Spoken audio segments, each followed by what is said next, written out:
ಇನ್ನೂ ಶಬ್ದ ಆಚೆ ಕಡೆ ಔಟ್ಸೈಡ್. ಮತ್ತು ಉಳಿದ ಪದಾಧಿಕಾರಿಗಳೇ,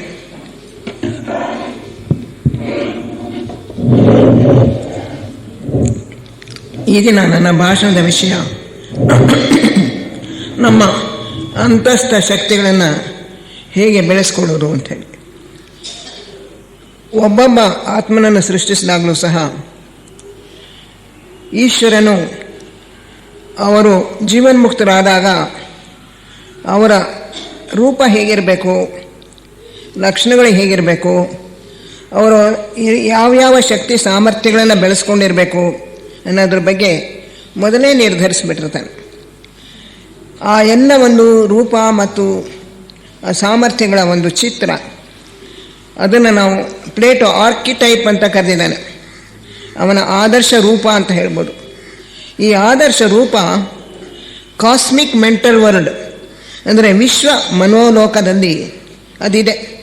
ಆ ವಿಶ್ವ ಮನೋಲೋಕ ಅನ್ನೋದು ನಮ್ಮ ಸೌರ ಬ್ರಹ್ಮಾಂಡಕ್ಕಿಂತ ಬಹಳ ವಿಶಾಲವಾಗಿರ್ತಕ್ಕಂಥದ್ದು. ನಮ್ಮ ಸೌರ ಬ್ರಹ್ಮಾಂಡದ ಮನೋಲೋಕ ಅಲ್ಲ, ವಿಶ್ವದ ಮನೋಲೋಕ.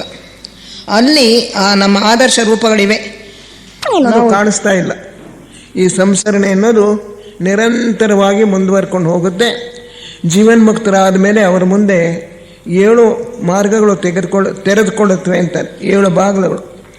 ಅದರಲ್ಲಿ ಯಾವುದಾದ್ರು ಒಂದು ಮಾರ್ಗವನ್ನು ಅವರು ಆಯ್ಕೆ ಮಾಡಿಕೊಂಡು ಅದರಲ್ಲಿ ಮುಂದುವರಿಬಹುದು.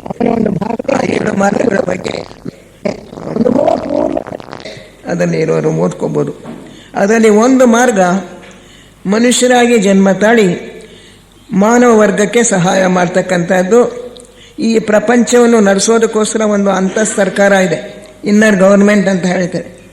ಈ ಅಂತಃ ಸರ್ಕಾರದಲ್ಲಿ ನಮ್ಮ ಈ ಬಾಹ್ಯ ಸರ್ಕಾರದಲ್ಲಿ ಇದ್ದಂತೆಯೇ ಅನೇಕ ಶ್ರೇಣಿಗಳಿವೆ, ಅಧಿಕಾರ ಹುದ್ದೆಗಳು ಒಂದು ಶ್ರೇಣಿಯಲ್ಲಿವೆ, ಮೆಟ್ಲಾಗಿ ಹೋಗಬೇಕು. ಅಂತಹ ಒಂದು ಶ್ರೇಣಿ ಅದರಲ್ಲಿ ಈಗ ನಮ್ಮ ಪ್ರಪಂಚಕ್ಕೆಲ್ಲ ಅತ್ಯುನ್ನತ ಮಟ್ಟದಲ್ಲಿ ಇರ್ತಕ್ಕಂಥವ್ರು, ಎಲ್ಲ ಜನರಿಗೆ ರಾಜರಾಗಿರ್ತಕ್ಕಂಥವ್ರು ಅಂತ ಹೇಳ್ಬೋದು. ಅದು ಸನತ್ ಕುಮಾರರು. ಅವರ ಕೈ ಕೆಳಗೆ 3 ಕುಮಾರರಿದ್ದಾರೆ. ಅವರ ಕೈ ಕೆಳಗೆ ಬುದ್ಧ, ಅವರ ಕೈ ಕೆಳಗೆ ಅಲ್ಲೇ ಪ್ರತ್ಯೇಕ ಬುದ್ಧರು, ಅದರಿಂದ ಕೆಳಗಡೆ ಬೋಧಿಸತ್ವರು, ಮನುಗಳು, ಮಹಾಚೌಹಾನರು, ಅಲ್ಲಿಂದ ಕೆಳಗೆ ಚೌಹಾನರು, ಅನೇಕ ಋಷಿಗಳು, ಮಹರ್ಷಿಗಳು, ಅವರ ಕೈ ಕೆಳಗೆ ಜೀವನ್ಮುಕ್ತರು. ಹೀಗೆ ಆ ಅಂತಃ ಸರ್ಕಾರದಲ್ಲಿ ಅನೇಕ ಶ್ರೇಣಿಯ ಪ್ರಕಾರ ಅಧಿಕಾರಗಳಿವೆ. ಆದ್ದರಿಂದ ಜೀವನ್ಮುಕ್ತರಾಗಿ ಈ ಮಾನವರ್ಗಕ್ಕೆ ಸಹಾಯ ಮಾಡ್ತೀವಿ ಅಂತ ಹೇಳೋರು ಮನುಷ್ಯರಾಗಿ ಹುಟ್ಟಿ ಈ ಅಂತರಂಗ ಸರ್ಕಾರದಲ್ಲಿ ಒಂದು ಹುದ್ದೆಯನ್ನು ಸ್ವೀಕರಿಸಿ ತಮ್ಮ ಕರ್ತವ್ಯಗಳನ್ನು ಅವರು ನಡೆಸ್ಕೊಂಡು ಹೋಗ್ತಾರೆ. ಅಂತಹ ಅನೇಕ ಋಷಿ ಮುನಿಗಳು ಈಗಲೂ ಕೂಡ ವಾಸವಾಗಿದ್ದಾರೆ, ಮಾನವರಾಗಿ ಜನ್ಮ ತಾಳಿ. ಕೆಲವರು ಹಿಮವತ್ ಪರ್ವತದ ತಪ್ಪಲಿನಲ್ಲಿ ಟಿಬೆಟ್ ದೇಶದಲ್ಲಿದ್ದಾರೆ, ಮತ್ತು ಪ್ರಪಂಚದ ಬೇರೆ ಬೇರೆ ದೇಶಗಳಲ್ಲಿದ್ದಾರೆ. ಅವರು ಇಂಥ ದೇಶದಲ್ಲೇ ಇದ್ದಾರೆ, ಜರ್ಮನಿಯಲ್ಲಿರ್ಬೋದು, ಹಂಗೇರಿಯಲ್ಲಿರ್ಬೋದು, ವೆನಿಸ್ನಲ್ಲಿರ್ಬೋದು, ಅಥವಾ ನಮ್ಮ ಭಾರತ ದೇಶದಲ್ಲೇ ಅಗಸ್ತ್ಯರು ಅಲ್ಲೇ ಇದ್ದಾರೆ, ನೀಲಗಿರಿ ಬೆಟ್ಟದ ಹತ್ರ ಅಂತ ಹೇಳ್ತಾರೆ. ಹೀಗೆ ಅವರು ತಮಗೆ ಸೂಕ್ತವಾಗಿರ್ತಕ್ಕಂಥ ದೇಶದಲ್ಲಿ, ತಮಗೆ ಸೂಕ್ತವಾಗಿರ್ತಕ್ಕಂಥ ಪ್ರದೇಶದಲ್ಲಿ ತಮ್ಮ ಕರ್ತವ್ಯವನ್ನು ನಿರ್ವಹಿಸೋದಕ್ಕೆ ಯಾವುದು ಅನುಕೂಲವೋ ಅಂಥ ಒಂದು ಜಾಗದಲ್ಲಿ ಅವರು ತಮ್ಮ ಇಷ್ಟ ಪ್ರಕಾರ ಜನ್ಮ ತಾಳ್ತಾರೆ. ಅವರಿಗೆ ಯಾವ ಬಂಧನವೂ ಇಲ್ಲ, ಅವರು ಎಲ್ಲಿ ಬೇಕಾದ್ರೆ ಅಲ್ಲಿ ಹುಟ್ಟಬಹುದು. ಇದು ಒಂದು ಮಾರ್ಗ. ಇದಲ್ಲದೆ ಇನ್ನೂ 6 ಮಾರ್ಗಗಳಿವೆ, ಅದನ್ನು ನಾನು ಇವಾಗ ಹೇಳೋಕೆ ಹೋಗೋದಿಲ್ಲ. ಈ ಯಾವ ಒಂದು ಮಾರ್ಗದಲ್ಲಿ ಹೋದರೂ ಕೂಡ ಅವರೆಲ್ಲರೂ ಈಶ್ವರ ಯೋಜನೆ, ದೈವ ಸಂಕಲ್ಪ, ದೈವ ಯೋಜನೆ, ಆ ದೈವ ಯೋಜನೆಯನ್ನು ಕಾರ್ಯಗತ ಮಾಡೋದಕ್ಕೋಸ್ಕರ ತಮ್ಮನ್ನು ತಾವು ಮೀಸಲಾಗಿ ಇಟ್ಕೊಂಡಿರ್ತಾರೆ. ನಾವೆಲ್ಲರೂ ಕೂಡ ಅಂತಹ ಒಂದು ಗುರಿಯನ್ನೇ ಹೊಂದಿದ್ದೇವೆ. ಪ್ರತಿಯೊಬ್ಬರೂ ಕೂಡ ದೈವ ಯೋಜನೆಯಲ್ಲಿ ಸಹಕರಿಸಬೇಕು, ಅದನ್ನು ಕಾರ್ಯಗತ ಮಾಡಬೇಕು ಅಂತ ಹೇಳಿ ಈಶ್ವರ ನಿರೀಕ್ಷಿಸ್ತಾ ಇದ್ದಾನೆ, ನಮಗೋಸ್ಕರ ಕಾಯ್ತಾ ಇದ್ದಾನೆ. ಈ ಥಿಯೋಸಾಫಿಕಲ್ ಸೊಸೈಟಿಯಲ್ಲಿ ಇದನ್ನು ಸ್ಥಾಪಿಸೋದಕ್ಕೆ ಒಂದು ಉದ್ದೇಶ ಏನಪ್ಪ ಅಂತಂದರೆ, 6ನೇ ಮಹಾವಂಶ ಪ್ರಾರಂಭ ಆಗಬೇಕಾಗಿದೆ. ಈ 5ನೇ ಮಹಾವಂಶ ಮುಗಿಯೋ ವೇಳೆಗೆ ಮುಗಿಯೋದಿಲ್ಲ, ಇದು ಇನ್ನೂ ನಡ್ಕೊಂಡು ಹೋಗುತ್ತೆ. ಬಿಲಿಯನ್ಸ್ ಆಫ್ ಇಯರ್ಸ್, ಅನೇಕ ಕೋಟಿ ವರ್ಷಗಳ ಕಾಲ ಈ ಆರ್ಯ ಜನಾಂಗ ಇನ್ನೂ ಮುಂದುವರ್ಕೊಂಡು ಹೋಗುತ್ತೆ. ಆದರೆ ಆರನೇ ಮಹಾವಂಶವನ್ನು ಸ್ಥಾಪನೆ ಮಾಡೋ ಒಂದು ಕಾಲ ಸನ್ನಿಹಿತವಾಗ್ತಾ ಇದೆ. ನೆಡ್ಬಿಟರ್ ಅವರು ಮತ್ತು ಆ್ಯನಿ ಬೆಸೆಂಟ್ರು ಮ್ಯಾನ್ ವೆನ್ಸ್ ಹೌ ವೆನ್ ವಿದರ್ ಅನ್ನೋ ಪುಸ್ತಕದಲ್ಲಿ ಮಾನವ ಎಲ್ಲಿಂದ ಎಲ್ಲಿಗೆ, ಆ ಪುಸ್ತಕದಲ್ಲಿ ಅವ್ರು ಹೇಳ್ತಾರೆ ಇನ್ನೊಂದು 800-900 ವರ್ಷಗಳಲ್ಲೇ ಅಮೆರಿಕಾದ ಕ್ಯಾಲಿಫೋರ್ನಿಯಾ ಒಂದು ಪ್ರದೇಶದಲ್ಲಿ, ಮೆಕ್ಸಿಕೋ ಉತ್ತರ ಭಾಗದಲ್ಲಿ ಒಂದು ಕಾಲೋನಿ ಪ್ರಾರಂಭ ಆಗುತ್ತೆ. 6ನೇ ಮಹಾವಂಶದ ಒಂದು ಕುಡಿ ಪ್ರಾರಂಭ, ಮೊಳಕೆ ಅದು ಪ್ರಾರಂಭ ಆಗುತ್ತೆ. ಅಲ್ಲಿ ಕೆಲಸ ಮಾಡೋದಕ್ಕೆ ನಮಗೆ ಅನೇಕ ಜನರು ಬೇಕು. ಅಂಥ ಜನರನ್ನ ಆಯ್ಕೆ ಮಾಡ್ಕೊಳ್ಳೋಕ್ಕೋಸ್ಕರ ತಮ್ಮನ್ನು ತಾವು ಈ ಕೆಲಸಕ್ಕೆ ಅರ್ಪಣೆ ಮಾಡಿಕೊಡುವಂಥ ಆತ್ಮರನ್ನು ಆಯ್ಕೆ ಮಾಡೋದು ಥಿಯೋಸಾಫಿಕಲ್ ಸೊಸೈಟಿಯ ಅದನ್ನು ಪ್ರಾರಂಭಿಸಿರೋದ್ರ ಒಂದು ಉದ್ದೇಶ ಅದು ಕೂಡ ಅಂತ ಹೇಳ್ತಾರೆ. ಅದರಿಂದ ಈ ಒಂದು ವಿಶಾಲವಾದ ಜಗತ್ತು, ಕಾಸ್ಮಾಸ್ ಅಂತೀವಿ, ಈ ವಿಶಾಲವಾದ ಜಗತ್ತಲ್ಲಿ ಭಗವಂತನ ಸಂಕಲ್ಪ ಈಡೇರಬೇಕಾದ್ರೆ ಅನೇಕ ಕಾರ್ಯಕರ್ತರು ಬೇಕಾಗ್ತಾರೆ, ಸಹಾಯಕರು ಬೇಕಾಗ್ತಾರೆ. ಅಂತಹ ಸಹಾಯಕರು ನಾವು ಪ್ರತಿಯೊಬ್ಬರೂ ಆಗಬೇಕು ಅನ್ನೋದು ದೈವ ಯೋಜನೆ. ಅವನ ಒಂದು ಅಂಶವೇ ನಾವು ಆಗಿದ್ರೂ ಕೂಡ ಅದು ನಮ್ಮ ಸಾಕ್ಷಾತ್ ಅರಿವಿಗೆ ಬಂದಿಲ್ಲ. ನಾವು ಪ್ರತ್ಯೇಕ ವ್ಯಕ್ತಿಗಳು ಅಂತ ಹೇಳಿ ನಾವು ಭಾವಿಸ್ಕೋತೇವೆ. ನಮ್ಮ ಸ್ವಾರ್ಥ, ನಮ್ಮ ಸ್ವಂತ ಅಭಿವೃದ್ಧಿ, ನಮ್ಮ ಅಹಂಕಾರ ಮತ್ತು ನಾನೇ ಬೇರು ಅನ್ನೋ ಒಂದು ವ್ಯಕ್ತಿತ್ವ ಭಾವ ಇದನ್ನು ನಾವು ಹೊಂದಿರೋದ್ರಿಂದ ಅವನ ಕಾರ್ಯವನ್ನು ನಾವು ಮಾಡೋದರಲ್ಲಿ ಅಷ್ಟೊಂದು ಆಸಕ್ತಿಯನ್ನು ಹೊಂದಿಲ್ಲ. ಅದೇ ಥಿಯೋಸಾಫಿಕಲ್ ಸೊಸೈಟಿಯ ಸದಸ್ಯರಾಗಿರ್ತಕ್ಕಂಥ ನಾವು ಈ ಪ್ರತ್ಯೇಕತೆಯ ಮನೋಭಾವವನ್ನು ಸಂಪೂರ್ಣವಾಗಿ ಬದಿಗಿಡಬೇಕು, ದೂರ ಇಡಬೇಕು. ನಾವೆಲ್ಲರೂ ಕೂಡ ಈಶ್ವರನ ಮಕ್ಕಳೇ, ಅವನ ಅಂಶಗಳೇ. ನಾವು ಮಾತ್ರ ಅಲ್ಲ, ಈ ಪ್ರಪಂಚದ ಯಾವ ದೇಶದಲ್ಲಿದ್ದರೂ ಕೂಡ, ಯಾವ ಜನಾಂಗಕ್ಕೆ ಸೇರಿದ್ರು, ಯಾವ ಒಂದು ಮತ ಅಥವಾ ಲಿಂಗದಲ್ಲಿದ್ದರೂ, ಅವರ ಮೈ ಚರ್ಮ ಬಣ್ಣ ಏನೇ ಇರಲಿ, ಎಲ್ಲರೂ ಕೂಡ ಆ ಭಗವಂತನ ಮಕ್ಕಳೇ, ಎಲ್ಲರೂ ಕೂಡ ಅವನ ಅಂಶಗಳೇ ಎಂಬ ಒಂದು ಅಂಶವನ್ನು ನಾವು ನೆನಪಿನಲ್ಲಿ ಇಟ್ಕೋಬೇಕು. ಆಗ ನಮ್ಮ ಭೇದ ಭಾವವನ್ನು ಮರೆಯೋದಕ್ಕೆ ನಮಗೆ ಹೆಚ್ಚು ಸಹಾಯ ಆಗುತ್ತೆ. ಯಾವಾಗ ಈ ಭೇದ ಭಾವ, ಪ್ರತ್ಯೇಕತೆಯ ಮನೋಭಾವ ಸಂಪೂರ್ಣವಾಗಿ ಹೊರಟೋಗುತ್ತೋ ಆಗ ನಾವು ಬಹಳ ದಕ್ಷರಾದ ಕಾರ್ಯಕರ್ತರಾಗ್ತೇವೆ. ಇದು ನಮ್ಮ ಗುರಿ. ಇದು ಒಂದು ಜನ್ಮದಲ್ಲಿ ಸಾಧ್ಯ ಇಲ್ಲ. ಯಾಕೆಂದರೆ ಈ ನಾನು ಅನ್ನೋ ಒಂದು ಪ್ರತ್ಯೇಕತಾ ಮನೋಭಾವ ಇದೆಯಲ್ಲ, ಇದರ ಬೇರು ಬಹಳ ಆಳವಾಗಿದ್ಬಿಟ್ಟಿದೆ. ಅನೇಕ ಜನ್ಮಗಳಿಂದ ಈ ಒಂದು ಪ್ರತ್ಯೇಕತೆಯ ಮನೋಭಾವವನ್ನು ಬೆಳೆಸ್ಕೊಂಡು ಬಂದಿದ್ದೇವೆ. ಅದರ ಪ್ರಕಾರ ನಾವು ಜೀವನ ಮಾಡ್ತಾ ಇದ್ದೇವೆ. ನಮ್ಮ ಸ್ವಂತ ಸುಖ, ನಮ್ಮ ಸ್ವಂತ ಕೀರ್ತಿ, ಈ ರೀತಿಯಾಗಿ ನಾವು ಆಲೋಚನೆ ಮಾಡ್ತೇವೆ. ನಾನು ಭದ್ರವಾಗಿರಬೇಕು, ಸುರಕ್ಷಿತವಾಗಿರಬೇಕು, ಸುಖವಾಗಿರಬೇಕು. ಆಮೇಲಿಂದ ನನ್ನ ಹೆಂಡತಿ ಮಕ್ಕಳು ಚೆನ್ನಾಗಿರಬೇಕು, ನನ್ನ ಬಂಧುಗಳು ಚೆನ್ನಾಗಿರಬೇಕು, ನನ್ನ ಜಾತಿಯವರು ಚೆನ್ನಾಗಿರಬೇಕು, ನನ್ನ ದೇಶದವರು ಚೆನ್ನಾಗಿರಬೇಕು. ಹೀಗೆ ನಾವು ನಾನು ಅನ್ನೋ ಒಂದು ಕೇಂದ್ರದ ಸುತ್ತ ನಮ್ಮ ಎಲ್ಲ ಸಕಲ ಆಸಕ್ತಿಗಳನ್ನು ಕೂಡ ಅಲ್ಲೇ ಹೊಂದ್ಕೊಂಡಿದೆ. ಈ ನಾನು ಅನ್ನೋ ಒಂದು ಕೇಂದ್ರ ಲಯವಾಗಬೇಕು. ನಾನು ಅನ್ನೋ ಒಂದು ಬೇರೆ ಒಂದು ಕೇಂದ್ರವೇ ಇರಬಾರ್ದು. ಪ್ರಪಂಚವೆಲ್ಲ ಜಗತ್ತೆಲ್ಲ ನಾನೇ ಎಂಬ ಒಂದು ಮನೋಭಾವ ನಮ್ಮಲ್ಲಿ ಬೆಳೆಯಬೇಕು. ನಮ್ಮ ಪ್ರಜ್ಞೆ ಅಷ್ಟು ವಿಶಾಲವಾಗಿ ಅದು ಹರಡ್ಕೊಳ್ಬೇಕು. ಅದಕ್ಕೆ ಬಹಳ ದೀರ್ಘಕಾಲ, ಅನೇಕ ಜನ್ಮಗಳು ಬೇಕಾಗುತ್ತೆ. ನಮ್ಮ ಅಂತಸ್ಥ ಸಾಮರ್ಥ್ಯಗಳು ನಾವು ಜೀವನ್ಮುಕ್ತರಾಗುವ ವೇಳೆಗೆ ಎಲ್ಲ ಹೊರಕ್ಕೆ ಬರುತ್ತವೆ. ಆದರೆ ಅದು ಬಹಳ ದೀರ್ಘಕಾಲದ ಹಾದಿ. ಈ ಅಂತಸ್ಥ ಸಾಮರ್ಥ್ಯಗಳು ಪ್ರತಿಯೊಂದು ಜನ್ಮದಲ್ಲಿಯೂ ಬೆಳೀತಾ ಇವೆ. ಆ ಬೆಳವಣಿಗೆಯನ್ನು ನಾವು ಬೇಕಿದ್ದರೆ ಶೀಘ್ರ ಮಾಡ್ಕೋಬೋದು, ಅದರ ವೇಗವನ್ನು ಹೆಚ್ಚಿಸ್ಕೊಳ್ಬೋದು. ಆ ಕೆಲಸವನ್ನು ಥಿಯೋಸಾಫಿಕಲ್ ಸೊಸೈಟಿಯ ಸದಸ್ಯರು ಮಾಡಬೇಕು ಅಂತ ಹೇಳಿ ಆ ಉದ್ದೇಶದಿಂದಲೇ ಇದರ ಸದಸ್ಯರಾಗ್ತಕ್ಕಂಥದ್ದು. ನಮ್ಮ ಅಂತಸ್ಥ ಸಾಮರ್ಥ್ಯಗಳನ್ನು ನಾವು ಬೆಳೆಸ್ಕೊಳ್ಬೇಕಾದ್ರೆ ನಮ್ಮ ರೇಖೆ ನಮಗೆ ಸಹಾಯ ಮಾಡುತ್ತೆ. ರೇಖೆ, ನಾವು ಯಾವ ರೇಖೆಗೆ ಸಂಬಂಧಪಟ್ಟಿದ್ದೇವೆ? ನಮ್ಮದು ಆಡಳಿತದ ರೇಖೆಯೇ. ಮೊದಲನೇ ರೇಖೆ ಆಡಳಿತ ಸಾಮರ್ಥ್ಯ, ವ್ಯವಸ್ಥೆ, ವ್ಯವಸ್ಥಾಪನಾ ಶಕ್ತಿ, ಅವುಗಳಿಗೆ ಸಂಬಂಧಪಟ್ಟದ್ದು. ಎರಡನೇ ರೇಖೆ ಪ್ರೇಮ. ಅಂಥವರು ಪ್ರೇಮದ ಒಂದು ಗುಣವನ್ನು ಬಹಳವಾಗಿ ಬೆಳೆಸ್ಕೊಳ್ತಾರೆ. ಅವರು ಒಳ್ಳೆಯ ಡಾಕ್ಟರ್ಸು ಮತ್ತು ಬೋಧಕರು, ಉಪದೇಶಕರು, ಟೀಚರ್ಸ್ ಇದೆಲ್ಲ ಆಗ್ತಕ್ಕಂಥವ್ರು. ಮೂರನೆಯ ರೇಖೆಯಲ್ಲಿ ಮನಸ್ಸಿನ ಶಕ್ತಿ, ಕ್ರಿಯಾಶಕ್ತಿ ಅದನ್ನು ಬೆಳೆಸ್ಕೊಳ್ತಾರೆ. ಅವರು ಒಳ್ಳೆಯ ವೇದಾಂತಿಗಳಾಗ್ಬೋದು ಅಥವಾ ತತ್ವಜ್ಞಾನಿಗಳಾಗ್ಬೋದು. 4ನೇ ರೇಖೆಯಲ್ಲಿ ಆರ್ಟಿಸ್ಟಿಕ್ ರೇ ಅಂತೀವಿ, ಕಲಾವಿದರು ಆ ರೇಖೆಗೆ ಸೇರಿರೋರು. ಆರ್ಕಿಟೆಕ್ಟ್ಸ್ ಕೂಡ ಅದೇ ರೇಖೆಗೆ ಸೇರಿರೋರು. ಇವರು ಸಾಮರಸ್ಯವನ್ನು ಹೊಂದಿರ್ತಾರೆ, ಜೊತೆಗೆ ಟ್ಯಾಕ್ಟ್ ಅಂತ ಹೇಳ್ತೀವಿ, ಬೇರೆಯವರ ಜೊತೆಯಲ್ಲಿ ಹೊಂದ್ಕೊಳ್ಳುವಂಥ ಒಂದು ಶಕ್ತಿಯನ್ನು ಪಡೆದಿರ್ತಾರೆ. ಈ 4ನೇ ರೇಖೆಯಲ್ಲಿ ಸಂಗೀತಗಾರರು, ಚಿತ್ರಕಾರರು, ಇವರು ಶಿಲ್ಪಿಗಳು, ಇವರೆಲ್ಲ 4ನೇ ರೇಖೆಗೆ ಸೇರಿರೋರು. 5ನೇ ರೇಖೆಯಲ್ಲಿ ಸೈನ್ಸ್, ವಿಜ್ಞಾನ, ಅದು ಪ್ರಧಾನ. ಅದು ಥಿಯರಿಟಿಕಲ್ ಸೈನ್ಸ್ ಆಗ್ಬೋದು ಅಥವಾ ಎಕ್ಸ್ಪೆರಿಮೆಂಟಲ್ ಸೈನ್ಸ್ ಆಗ್ಬೋದು. ಥಿಯರಿಟಿಕಲ್ ಸೈನ್ಸ್ ಅಂದರೆ ಸಿದ್ಧಾಂತಗಳನ್ನು ರೂಪಿಸುವಂಥವ್ರು, ಲಾಗಳು ಅಂದರೆ ನಿಯಮಗಳನ್ನು ಕಂಡುಹಿಡಿಯತಕ್ಕಂಥವ್ರು. ಅವರು ಹೆಚ್ಚಾಗಿ ಪ್ರಯೋಗಗಳನ್ನು ಮಾಡಲ್ಲ. ಪ್ರಾಯೋಗಿಕ ವಿಜ್ಞಾನ, ಅದು ಪ್ರಾಕ್ಟಿಕಲ್ ಸೈನ್ಸ್, ಅದು ಕೂಡ ಈ 5ನೇ ರೇಖೆಗೆ ಸೇರಿರೋರು. ಅವರು ಪ್ರಯೋಗಶಾಲೆಗಳಲ್ಲಿ ಪ್ರಯೋಗಗಳನ್ನು ಮಾಡಿ ವಿಷಯಗಳನ್ನು ಕಂಡುಹಿಡಿತಾರೆ. 6ನೇ ರೇಖೆಯಲ್ಲಿ ಭಕ್ತಿ ಪ್ರಧಾನ.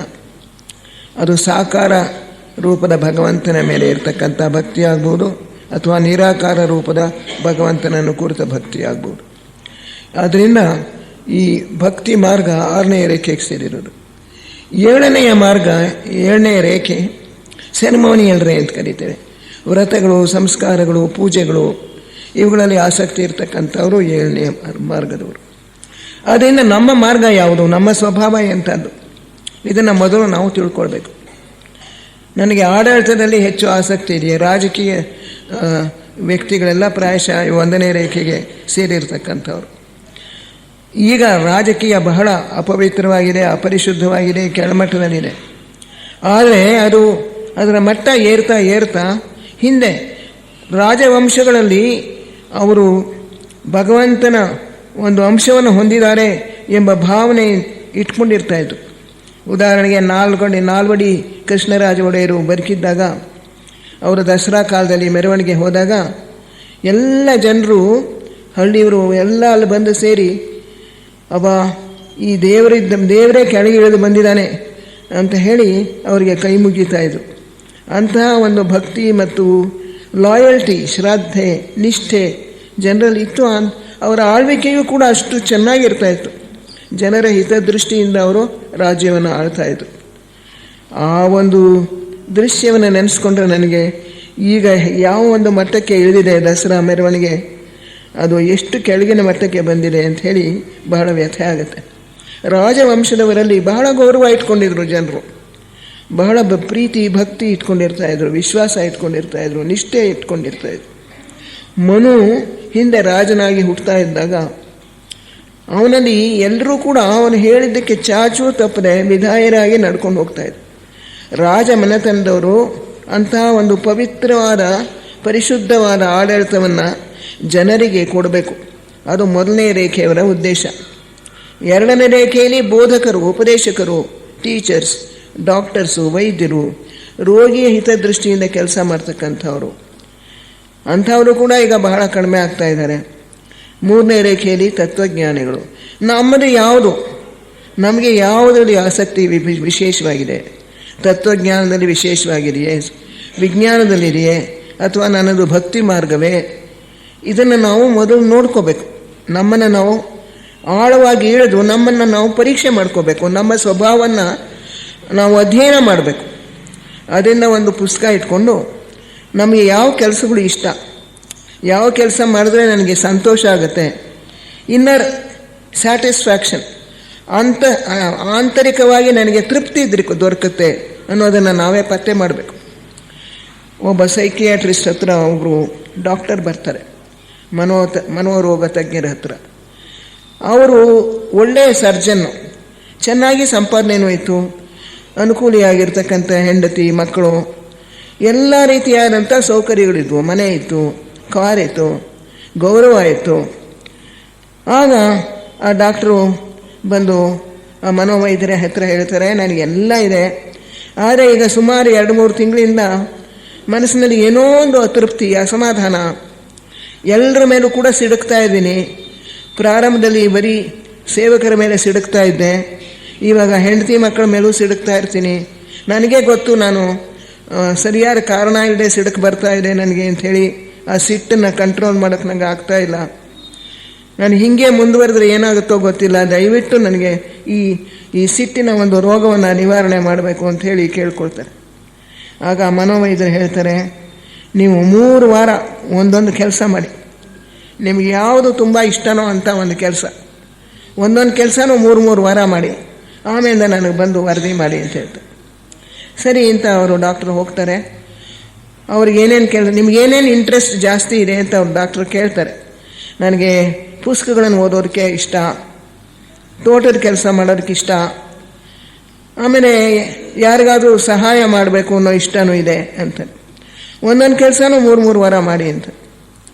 3 ವಾರ ಎಲ್ಲ ಒಂದೊಂದು ಕೆಲಸನೂ ಮಾಡಿದ್ರು. ಪುಸ್ತಕಗಳು ಓದಿದ್ರು 3 ವಾರ, 3 ವಾರ ತೋಟದಲ್ಲಿ ಕೆಲಸ ಮಾಡಿದ್ರು. ಆಮೇಲೆ 3 ವಾರ ಹಳ್ಳಿಗಳಿಗೆ ಹೋಗಿ ಸ್ವಲ್ಪ ಬೇರೆ ವೈದ್ಯರ ಜೊತೆಯಲ್ಲಿ ಅಲ್ಲಿ ಫೀಸ್ ತೆಗೆದುಕೊಳ್ಳದೆ ಅವರಿಗೆ ಸಲಹೆ ನೀಡೋವಂಥದ್ದು, ಔಷಧಿಗಳನ್ನು ಪ್ರಿಸ್ಕ್ರೈಬ್ ಮಾಡೋದು, ಇದನ್ನೆಲ್ಲ ಆ ಕೆಲಸ ಮಾಡಿದ್ರು. ಆಮೇಲೆ ಮನೆ ಡಾಕ್ಟ್ರ್ ಹತ್ರ ಬಂದು ಹೇಳ್ತಾರೆ, 3 ಕೆಲಸಗಳನ್ನು ಮಾಡಿದೆ ನನಗೆ ಇಷ್ಟವಾಗಿರೋದು, ನನಗೆಲ್ಲದಕ್ಕಿಂತ ಹೆಚ್ಚು ತೃಪ್ತಿ ಕೊಟ್ಟಿದ್ದು ಅಂದರೆ ಆ ಹಳ್ಳಿಗಳಿಗೆ ಹೋಗಿ ರೋಗಿಗಳಿಗೆ ಅವರಿಗೆ ಸಹಾಯ ಮಾಡಿದ್ನಲ್ಲ, ಅವರಿಗೆ ಸಲಹೆಗಳನ್ನು ಕೊಡೋದು, ಅವರಿಗೆ ಬೇಕಾದಂಥ ಔಷಧಿಗಳನ್ನು ಹೇಳೋದು, ಈ ಕೆಲಸದಲ್ಲಿ ನನಗೆ ತುಂಬ ಸಂತೋಷ ಸಿಕ್ತು ಅಂತ ಬಂದು ಹೇಳ್ತಾರೆ. ಹಾಗಾದರೆ ಇನ್ಮೇಲೆ ನೀವು ವಾರಕ್ಕೊಂದು ಸಲ ಆ ಕೆಲಸ ಮಾಡಿ, ಆವಾಗ ನಿಮ್ಮ ಸಿಟ್ಟು, ನಿಮ್ಮ ಅತೃಪ್ತಿ ತನಗೆ ತಾನೇ ಕಮ್ಮಿ ಆಗುತ್ತೆ ಅಂತ ಹೇಳೋದು. ಆ ಪ್ರಕಾರ ಡಾಕ್ಟ್ರು ಮಾಡೋಕ್ಕೆ ಪ್ರಾರಂಭ ಮಾಡಿದ್ಮೇಲೆ ಪ್ರತಿ ಭಾನುವಾರ ಕೆಲವು ಡಾಕ್ಟರ್ಸು ಒಟ್ಟಿಗೆ ಹೋಗಿ ಹಳ್ಳಿಯಲ್ಲಿ ಯಾವ ಒಂದು ಹಣವನ್ನು ತೆಗೆದುಕೊಳ್ಳದೆ ಅವರಿಗೆ ಇರ್ತಕ್ಕಂಥ ರೋಗವನ್ನು ಹೇಳೋದು, ಸಾಧ್ಯವಾದರೆ ಅದಕ್ಕೆ ಔಷಧಿಗಳನ್ನು ಕೊಡೋದು, ಈ ಕೆಲಸಗಳನ್ನು ಮಾಡೋ ಒಂದು ಗುಂಪನ್ನು ಅವರು ಸೇರಿಕೊಂಡ್ರು. ಅಲ್ಲಿಗೆ ಅವರ ಅತೃಪ್ತಿ ನಿವಾರಣೆ ಆಯಿತು, ಸಂತೋಷವಾಗಿ ಅವರು ಜೀವನ ಮಾಡೋಕ್ಕೆ ಸಾಧ್ಯವಾಯಿತು. ಅದನ್ನು ಅಬ್ರಹಾಂ ಮ್ಯಾಸ್ಲೋ ಹೇಳ್ತಾನೆ, ಸೆಲ್ಫ್ ಆ್ಯಕ್ಚುಯಲೈಸೇಷನ್ ಅಂತ ಹೇಳಿ.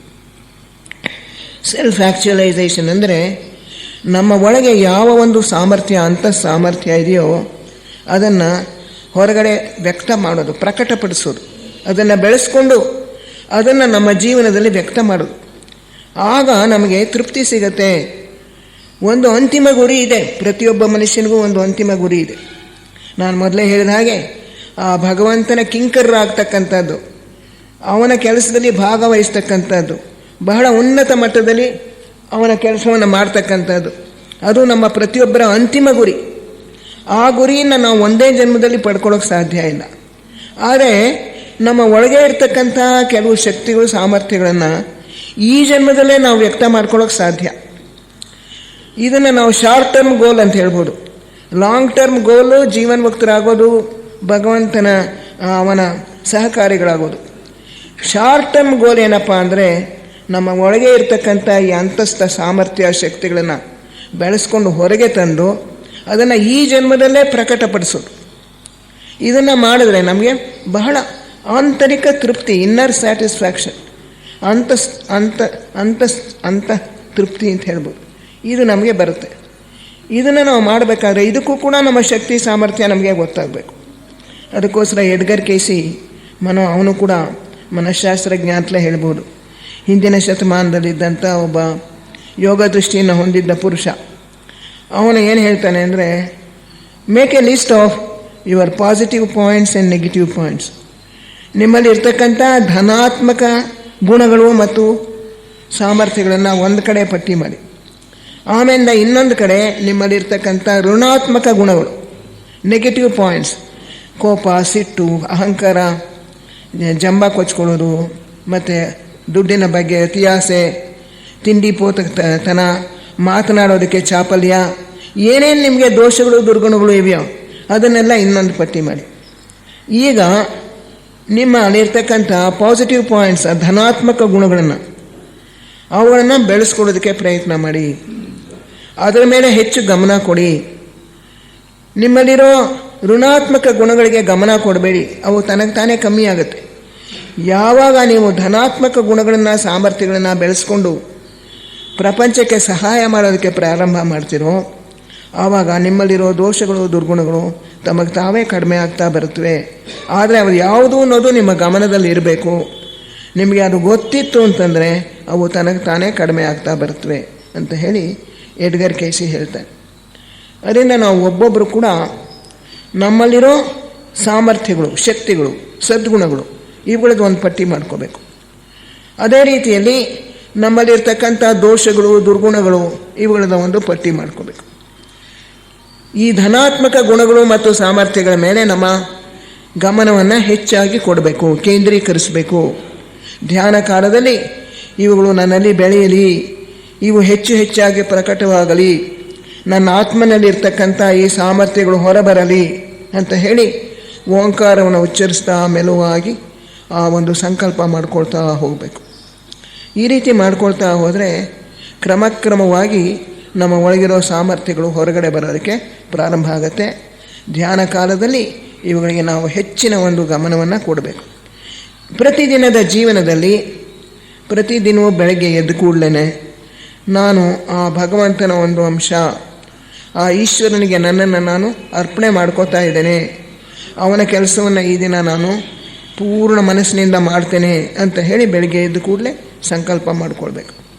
ಅನಂತರ ನಮ್ಮ ಸ್ನಾನ ಆಗಿನ ಏನು ದೈನಂದಿಕ ಅಭ್ಯಾಸಗಳಿದೆಯೋ ಅದನ್ನೆಲ್ಲ ಮುಗಿಸಿದ ಮೇಲೆ ಧ್ಯಾನಕ್ಕೆ ಕೂತಾಗಲೂ ಕೂಡ ಈ ಸಂಕಲ್ಪವನ್ನೇ ಬಲ ಮಾಡ್ಕೋಬೇಕು. ಆ ದಿನ ನಾವು ಮಾಡಬೇಕಾದ ಒಂದು ಕೆಲಸದ ಪಟ್ಟಿನ ಮಾಡ್ಕೋಬೇಕು. ಆ ದಿನ ನಾವು ಏನೇನು ಮಾಡಬೇಕು ಅಂತಿದ್ದೇವೆ, ಆಫೀಸ್ ಹೋಗೋದು, ಅಲ್ಲಿ ಕೆಲಸ ಮಾಡೋದು, ಅಥವಾ ಅಡುಗೆ ಕೆಲಸ ಮಾಡೋದು, ಮಕ್ಕಳನ್ನ ಸ್ಕೂಲಿಗೆ ಕರ್ಕೊಂಡು ಹೋಗಿಬಿಡೋದು, ಅಥವಾ ಅಂಗಡಿಗೆ ಹೋಗಿ ಸಾಮಾನು ತರೋದು, ನಮ್ಮ ವೃತ್ತಿ ಏನೇನು ನಾವು ಆ ದಿನ, ಅಥವಾ ಜನರನ್ನು ಭೇಟಿ ಮಾಡೋದು, ಅಥವಾ ಒಂದು ಮೀಟಿಂಗ್ ಅಟೆಂಡ್ ಮಾಡೋದು, ಏನೇನು ನಾವು ಮಾಡಬೇಕು ಅಂತಿದ್ದೀವೋ ಅದನ್ನೆಲ್ಲ ಮೊದಲೇ ಒಂದು ವೇಳಾಪಟ್ಟಿ ಮನಸ್ಸಿನಲ್ಲೇ ಮಾಡ್ಕೊಂಬಿಡ್ಬೇಕು. ಬೇಕಿದ್ದರೆ ಕಾಗದದ ಮೇಲೂ ಬರ್ಕೋಬೋದು. ಅದರಂತೆ ಅವಸರ ಇಲ್ಲದೆ ಸರಿಯಾಗಿ ಕಾಲಾವಕಾಶ ಮಾಡಿಕೊಂಡು ಆ ಕೆಲಸಗಳನ್ನು ಮಾಡಿ ಮುಗಿಸ್ಬೇಕು. ಈ ರೀತಿ ಕ್ರಮಕ್ರಮವಾಗಿ ಒಂದು ಡಿಸಿಪ್ಲಿನ್ ಅಥವಾ ಒಂದು ಶಿಸ್ತು ನಮ್ಮ ಜೀವನದಲ್ಲಿ ಬರಬೇಕು. ಈ ರೀತಿ ಮೊದಲೇ ನಾವು ಆ ದಿನದ ಕಾರ್ಯಕ್ರಮವನ್ನು ಏನೇನು ಮಾಡಬೇಕು ಅನ್ನೋದನ್ನು ಪೂರ್ವಭಾವಿಯಾಗಿ ಆಲೋಚನೆ ಮಾಡಿಕೊಂಡು ಅದರಂತೆ ಒಂದು ಯೋಜನೆ ಮಾಡಿಕೊಂಡು ಅವುಗಳನ್ನು ನಾವು ಕಾರ್ಯರೂಪಕ್ಕೆ ತರೋದರಲ್ಲಿ ನಮ್ಮ ಅಂತಸ್ಥ ಸಾಮರ್ಥ್ಯಗಳು ಬೆಳೆಯೋದಕ್ಕೆ ಪ್ರಾರಂಭ ಆಗುತ್ತೆ. ಆಗ ಈ ಒಂದು ಕಾರ್ಯಕ್ರಮ ಹಾಕ್ಕೊಂಡ್ಮೇಲೆ ಅದರ ಪ್ರಕಾರ ನಾವು ನಡ್ಕೊಳ್ಳೋಕ್ಕೆ ಪ್ರಾರಂಭ ಮಾಡ್ತೇವೆ. ನಮ್ಮ ಸ್ಥೂಲ ದೇಹ, ನಮ್ಮ ಕಾಮದೇಹ, ಮನೋದೇಹ ಇವೆಲ್ಲ ನಮ್ಮ ಹತೋಟಿಗೆ ಬರೋದಕ್ಕೆ ಪ್ರಾರಂಭ ಆಗುತ್ತೆ. ಮಧ್ಯದಲ್ಲಿ ನಮ್ಮ ದೇಹ ಹೇಳ್ಬೋದು, ಅಯ್ಯೋ ಜಾಸ್ತಿ ಕೆಲಸ ಹಾಕ್ಕೊಂಡ್ಬಿಟ್ಟಿದ್ದೀನಿ, ಇದಿಷ್ಟು ನನಗೆ ಮುಗ್ಸೋಕ್ಕಾಗಲ್ಲಪ್ಪ, ಸುಸ್ತಾಯಿತು, ನಾನು ಮಲ್ಕೋತೀನಿ, ಹೀಗೆಲ್ಲ ಹೇಳುತ್ತೆ ನಮ್ಮ ದೇಹ. ಅದನ್ನು ಮೊದಲೇ ನಿಯಂತ್ರಣಕ್ಕೆ ನಾವು ತಂದುಕೊಳ್ಬೇಕು. ಇಷ್ಟು ಕೆಲಸ ನಾನು ಇವತ್ತು ಮಾಡ್ಕೊಂಡಿದ್ದೀನಿ, ಇಷ್ಟು ನನ್ನಿಂದ ಆಗತ್ತೆ ಅಂಥೇಳಿ ನಾನು ಯೋಜನೆ ಹಾಕ್ಕೊಂಡಿದ್ದೀನಿ, ಮುಗಿಸ್ತೀನಿ. ಆ ರೀತಿಯಾಗಿ ಆ ಸ್ಥೂಲ ದೇಹದ ಮೇಲೆ ಒಂದು ಹಿಡಿತವನ್ನು ಇಟ್ಕೊಂಡು ನಾವು ಕೆಲಸ ಮಾಡಿ ಮುಗಿಸಿದ್ರೆ ಕ್ರಮಕ್ರಮೇಣ ನಮ್ಮಲ್ಲಿ ಈ ದೇಹಾತ್ಮ ಭಾವ ಕಡಿಮೆ ಆಗ್ತಾ ಬರುತ್ತೆ. ನಾನೇ ಈ ಸ್ಥೂಲ ದೇಹ, ನಾನೇ ನನ್ನ ಭಾವನೆಗಳು, ನನ್ನ ಆಲೋಚನೆಗಳು ನಾನೇ ಅಂತ ಹೇಳಿ ಇದ್ರ ಮೂರು ಜೊತೆಯಲ್ಲಿಯೂ ಕೂಡ ನಾವು ಏಕೀಕರಿಸ್ಕೊಂಡ್ಬಿಟ್ಟಿದ್ದೀವಿ. ಈ ಏಕೀಕರಣ ಹೋಗಬೇಕು. ನಾನು ಈ ಸ್ಥೂಲ ದೇಹ ಅಲ್ಲ, ಇದು ನನ್ನ ಒಂದು ಉಪಾಧಿ. ನಾನು ಈ ಕಾಮದೇಹವೂ ಅಲ್ಲ, ನನ್ನ ರಾಗಭಾವಗಳು ಇದು ಯಾವುದು ಕೂಡ ನಾನಲ್ಲ. ಋಣಾತ್ಮಕ ರಾಗಭಾವಗಳು ನಾನಲ್ಲ. ಪ್ರೇಮ, ಕರುಣೆ, ದಯೆ, ಅನುಕಂಪ ಇತ್ಯಾದಿ ಧನಾತ್ಮಕ ಭಾವನೆಗಳು ಮಾತ್ರ ನನ್ನ ಆತ್ಮನ ಭಾವನೆಗಳು ಅಂತ ಹೇಳಿ ಆ ಕಾಮದೇಹದಲ್ಲಿ ಏನು ದೋಷ ದುರ್ಗುಣ ಇದೆಯೋ ಅದನ್ನೆಲ್ಲ ನಾವು ಇದು ನಾನಲ್ಲ ಅಂತ ಹೇಳಿ ವಿ ಹ್ಯಾವ್ ಟು ಅಫರ್ಮ್, ನಮ್ಮೊಳಗೆ ನಾವೇ ಸಂಕಲ್ಪ ಮಾಡ್ಕೋಬೇಕು. ಅನಂತರ ನಮ್ಮ ಸ್ವಾರ್ಥತೆ, ನಮ್ಮ ಅಹಂಕಾರ, ಮನೋದೇಹದಲ್ಲಿರ್ತಕ್ಕಂಥದ್ದು ಇದು ಯಾವುದೂ ನಾನಲ್ಲ. ಈ ಮೂರು ಕೂಡ ನನ್ನ ಉಪಾಧಿಗಳು, ನನ್ನ ಜೀವಾತ್ಮನ ಅವನ ಆಜ್ಞೆಯನ್ನು ನೆರವೇರಿಸೋದಕ್ಕೋಸ್ಕರ ಇರ್ತಕ್ಕಂಥ ಸೇವಕರು ಇವು ಮೂರು ಕೂಡ. ಆದ್ದರಿಂದ ನಾನು ಇವುಗಳ ಸ್ವಾಮಿ, ನಾನು ಈ ದೇಹಗಳಲ್ಲ ಅಂತ ಹೇಳಿ ನಮಗೆ ನಾವೇ ಆಗಾಗ ಈ ಸಂಕಲ್ಪ ಮಾಡ್ಕೊಳ್ತಾ ಇದ್ದರೆ ಅವುಗಳ ಒಂದು ಸೆಳೆತಕ್ಕೆ ನಾವು ಹೆಚ್ಚಾಗಿ ತುತ್ತಾಗೋದಿಲ್ಲ. ಸ್ಥೂಲದೇಹ ಹೇಳುತ್ತೆ, ಈ ತಿಂಡಿ ಭಾಳ ರುಚಿಯಾಗಿದೆ, ಇದನ್ನು ತಿನ್ಬೇಕು ನಾನು ಅಂತೇಳಿ. ಆದರೆ ನಮ್ಮ ಡಾಕ್ಟ್ರ್ ಹೇಳಿದ್ದಾರೆ ಅದನ್ನು ತಿನ್ನಬಾರ್ದು, ನಿನಗೆ ಬಿ ಪಿ ಜಾಸ್ತಿ ಆಗುತ್ತೆ, ನಿನಗೆ ಶುಗರ್ ಜಾಸ್ತಿ ಆಗುತ್ತೆ, ಇನ್ನೇನೋ ಒಂದು ತೊಂದರೆ ಆಗುತ್ತೆ, ಈ ತಿಂಡಿ ಈ ತಿನಿಸು ಇದನ್ನು ನೀನು ಬಿಟ್ಬಿಡ್ಬೇಕು ಅಂತ ಹೇಳಿರ್ತಾರೆ. ಆದರೆ ನಮ್ಮ ಸ್ಥೂಲ ದೇಹ ಬಯಸುತ್ತೆ ಅದನ್ನು, ನಮ್ಮ ಕಾಮದೇಹ ರುಚಿಗೆ ಸೋಲುತ್ತೆ. ಆಗ ನಾವು ಈ ಒಂದು ನಾನು ಈ ದೇಹಗಳಲ್ಲ ಅಂತ ಹೇಳಿ ನೆನಪಿಗೆ ತಂದುಕೊಂಡ್ರೆ ಆ ಒಂದು ಆಸೆಯನ್ನು ಗೆಲ್ಲೋದಕ್ಕೆ ನಮಗೆ ಸಾಧ್ಯವಾಗುತ್ತೆ. ಹೀಗೆ ಕ್ರಮಕ್ರಮವಾಗಿ ನಮ್ಮ ಸ್ಥೂಲ ದೇಹ, ಕಾಮದೇಹ ಮತ್ತು ಮನೋದೇಹಗಳನ್ನು ನಮ್ಮ ನಿಯಂತ್ರಣಕ್ಕೆ ತಂದುಕೊಳ್ಬೇಕು. ಅಬ್ರಹಾಂ ಮ್ಯಾಸ್ಲೋ ಅವನದು ಸೆಲ್ಫ್ ಆ್ಯಕ್ಚುಲೈಸೇಷನ್ ಥಿಯರಿ ಮಾಡಿದಾನಲ್ಲ, ಅವನು he was A humanistic psychologist. ಮಾನವನಿಗೆ ಸಂಬಂಧಪಟ್ಟಂಥ ಮನಃಶಾಸ್ತ್ರಜ್ಞ ಅವನು. ಸಾಧಾರಣವಾಗಿ ಅನೇಕ ಮನಃಶಾಸ್ತ್ರಜ್ಞರು ಸೈಕಾಲಜಿಸ್ಟ್ ಎಲ್ಲಿಂದ ಪ್ರಾರಂಭ ಮಾಡ್ತಾರೆ ಅಂತ, ಬಿಹೇವಿಯರ್ ಸೈಕಾಲಜಿ ಅಂತ ಹೇಳಿ, ಮಾನವನ ನಡತೆಗೆ ಏನು ಕಾರಣ ಅನ್ನೋದನ್ನು ಅವರು ಪ್ರಾಣಿಗಳ ನಡತೆಯಿಂದ ನಿರ್ಧರಿಸ್ತಾರೆ. ಗೊರಿಲ್ಲಾಗಳು, ಚಿಂಪಾಂಜಿಗಳು ಇವುಗಳನ್ನೆಲ್ಲ ನೋಡಿ ಅವುಗಳ ಹೇಗೆ ಅವುಗಳ ನಡವಳಿಕೆ ಹೇಗಿದೆ ಅಂತ ನೋಡಿಬಿಟ್ಟು ಮಾನವನ ನಡವಳಿಕೆಯು ಹೀಗೆ ಇದೆ ಅಂಥೇಳಿ ಅವರು ಆ ರೀತಿ ನಿರ್ಧರಿಸ್ತಾರೆ. ಅಬ್ರಹಾಂ ಮ್ಯಾಸ್ಲೋ ಕೂಡ ಮೊದಲು ಗೋರಿಲ್ಲಾಗಳನ್ನು ಅಧ್ಯಯನ ಮಾಡ್ತಾ ಇದ್ದಂತೆ. ಅನೇಕ ವರ್ಷಗಳ ಕಾಲ ಅವುಗಳ ಬಿಹೇವಿಯರ್, ಅವುಗಳ ಒಂದು ನಡವಳಿಕೆ, ರೀತಿ ನೀತಿ ಇದನ್ನೆಲ್ಲ ನೋಡಿಕೊಂಡು ಅವನು ಅದರ ಬಗ್ಗೆ ಒಂದು ಥೀಸಿಸ್ ಬರೆದು PhD ಮಾಡಿಕೊಂಡ. ಆದರೆ ಆಮೇಲಿಂದ ಅವನಿಗನ್ನಿಸ್ತು, ಪ್ರಾಣಿಗಳನ್ನು ನೋಡಿ ಮನುಷ್ಯರ ನಡತೆಯನ್ನು ನಾವು ನಿರ್ಧರಿಸೋಕ್ಕಾಗಲ್ಲ. ಪ್ರಾಣಿಗಳ ಒಂದು ಮಟ್ಟವೇ ಬೇರೆ, ಮನುಷ್ಯ ಅವುಗಳಿಗಿಂತ ಬಹಳವಾಗಿ ಮುಂದುವರೆದಿರ್ತಕ್ಕಂಥವನು. ಇವನಿಗೆ ಇಂಟೆಲೆಕ್ಟ್ ಅಥವಾ ವಿಚಾರ ಶಕ್ತಿ ಇನ್ನೂ ಬಹಳ ಹೆಚ್ಚಾಗಿ ಮುಂದುವರೆದಿದೆ. ಆದ್ದರಿಂದ ನಾವು ಮಾನವರ ನಡತೆಯನ್ನು ತಿಳ್ಕೊಳ್ಬೇಕಾದ್ರೆ, ಅವರಿಗಿರೋ ರೋಗಗಳಿಗೆ ಕಾರಣ ತಿಳ್ಕೊಬೇಕಾದ್ರೆ ಮಾನವರನ್ನೇ ನಾವು ಅಧ್ಯಯನ ಮಾಡಬೇಕು.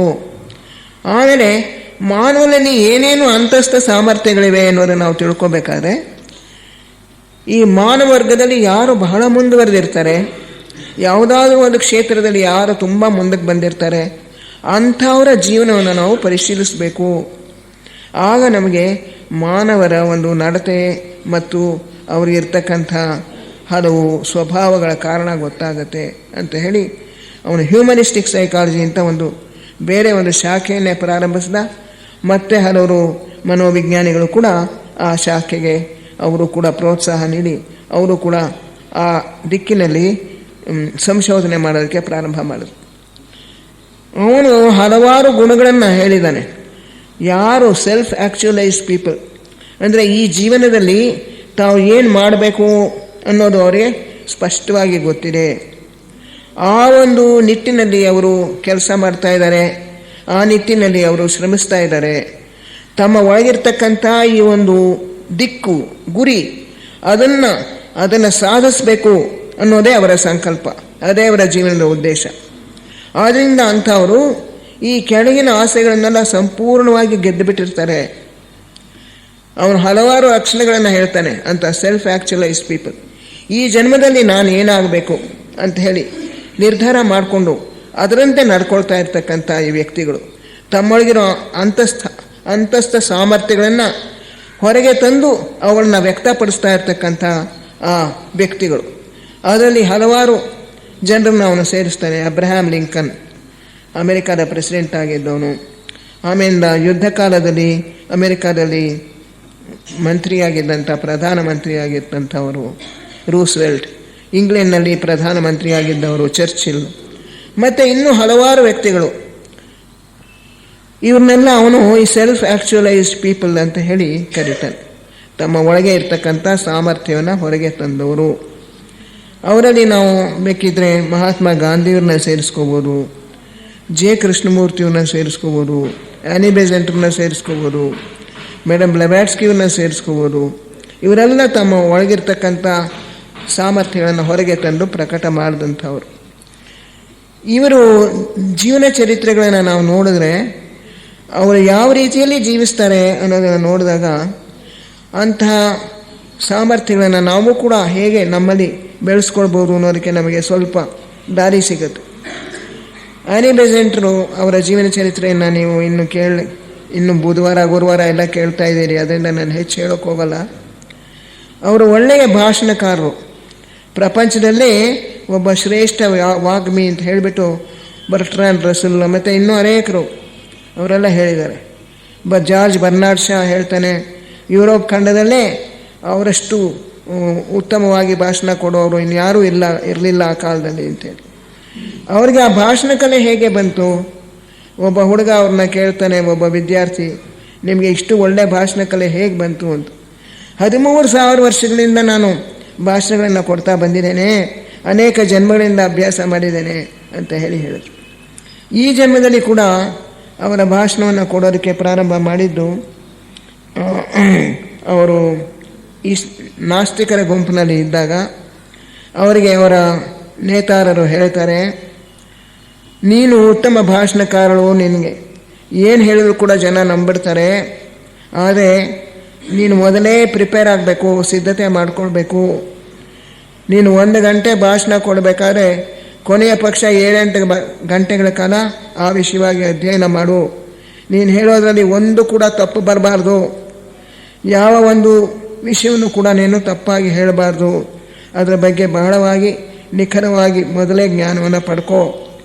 ಆಮೇಲೆ ನಿನ್ನ ಭಾಷಣದ ವಿಷಯ ಟೀಕೆಗಳು ಬರುತ್ತವಲ್ಲ ಪೇಪರ್ನಲ್ಲಿ, ಅದನ್ನು ಹೊಗಳಿ ಬರೆದಿರೋದನ್ನು ನೀನು ಓದೋಕೆ ಹೋಗಬೇಡ.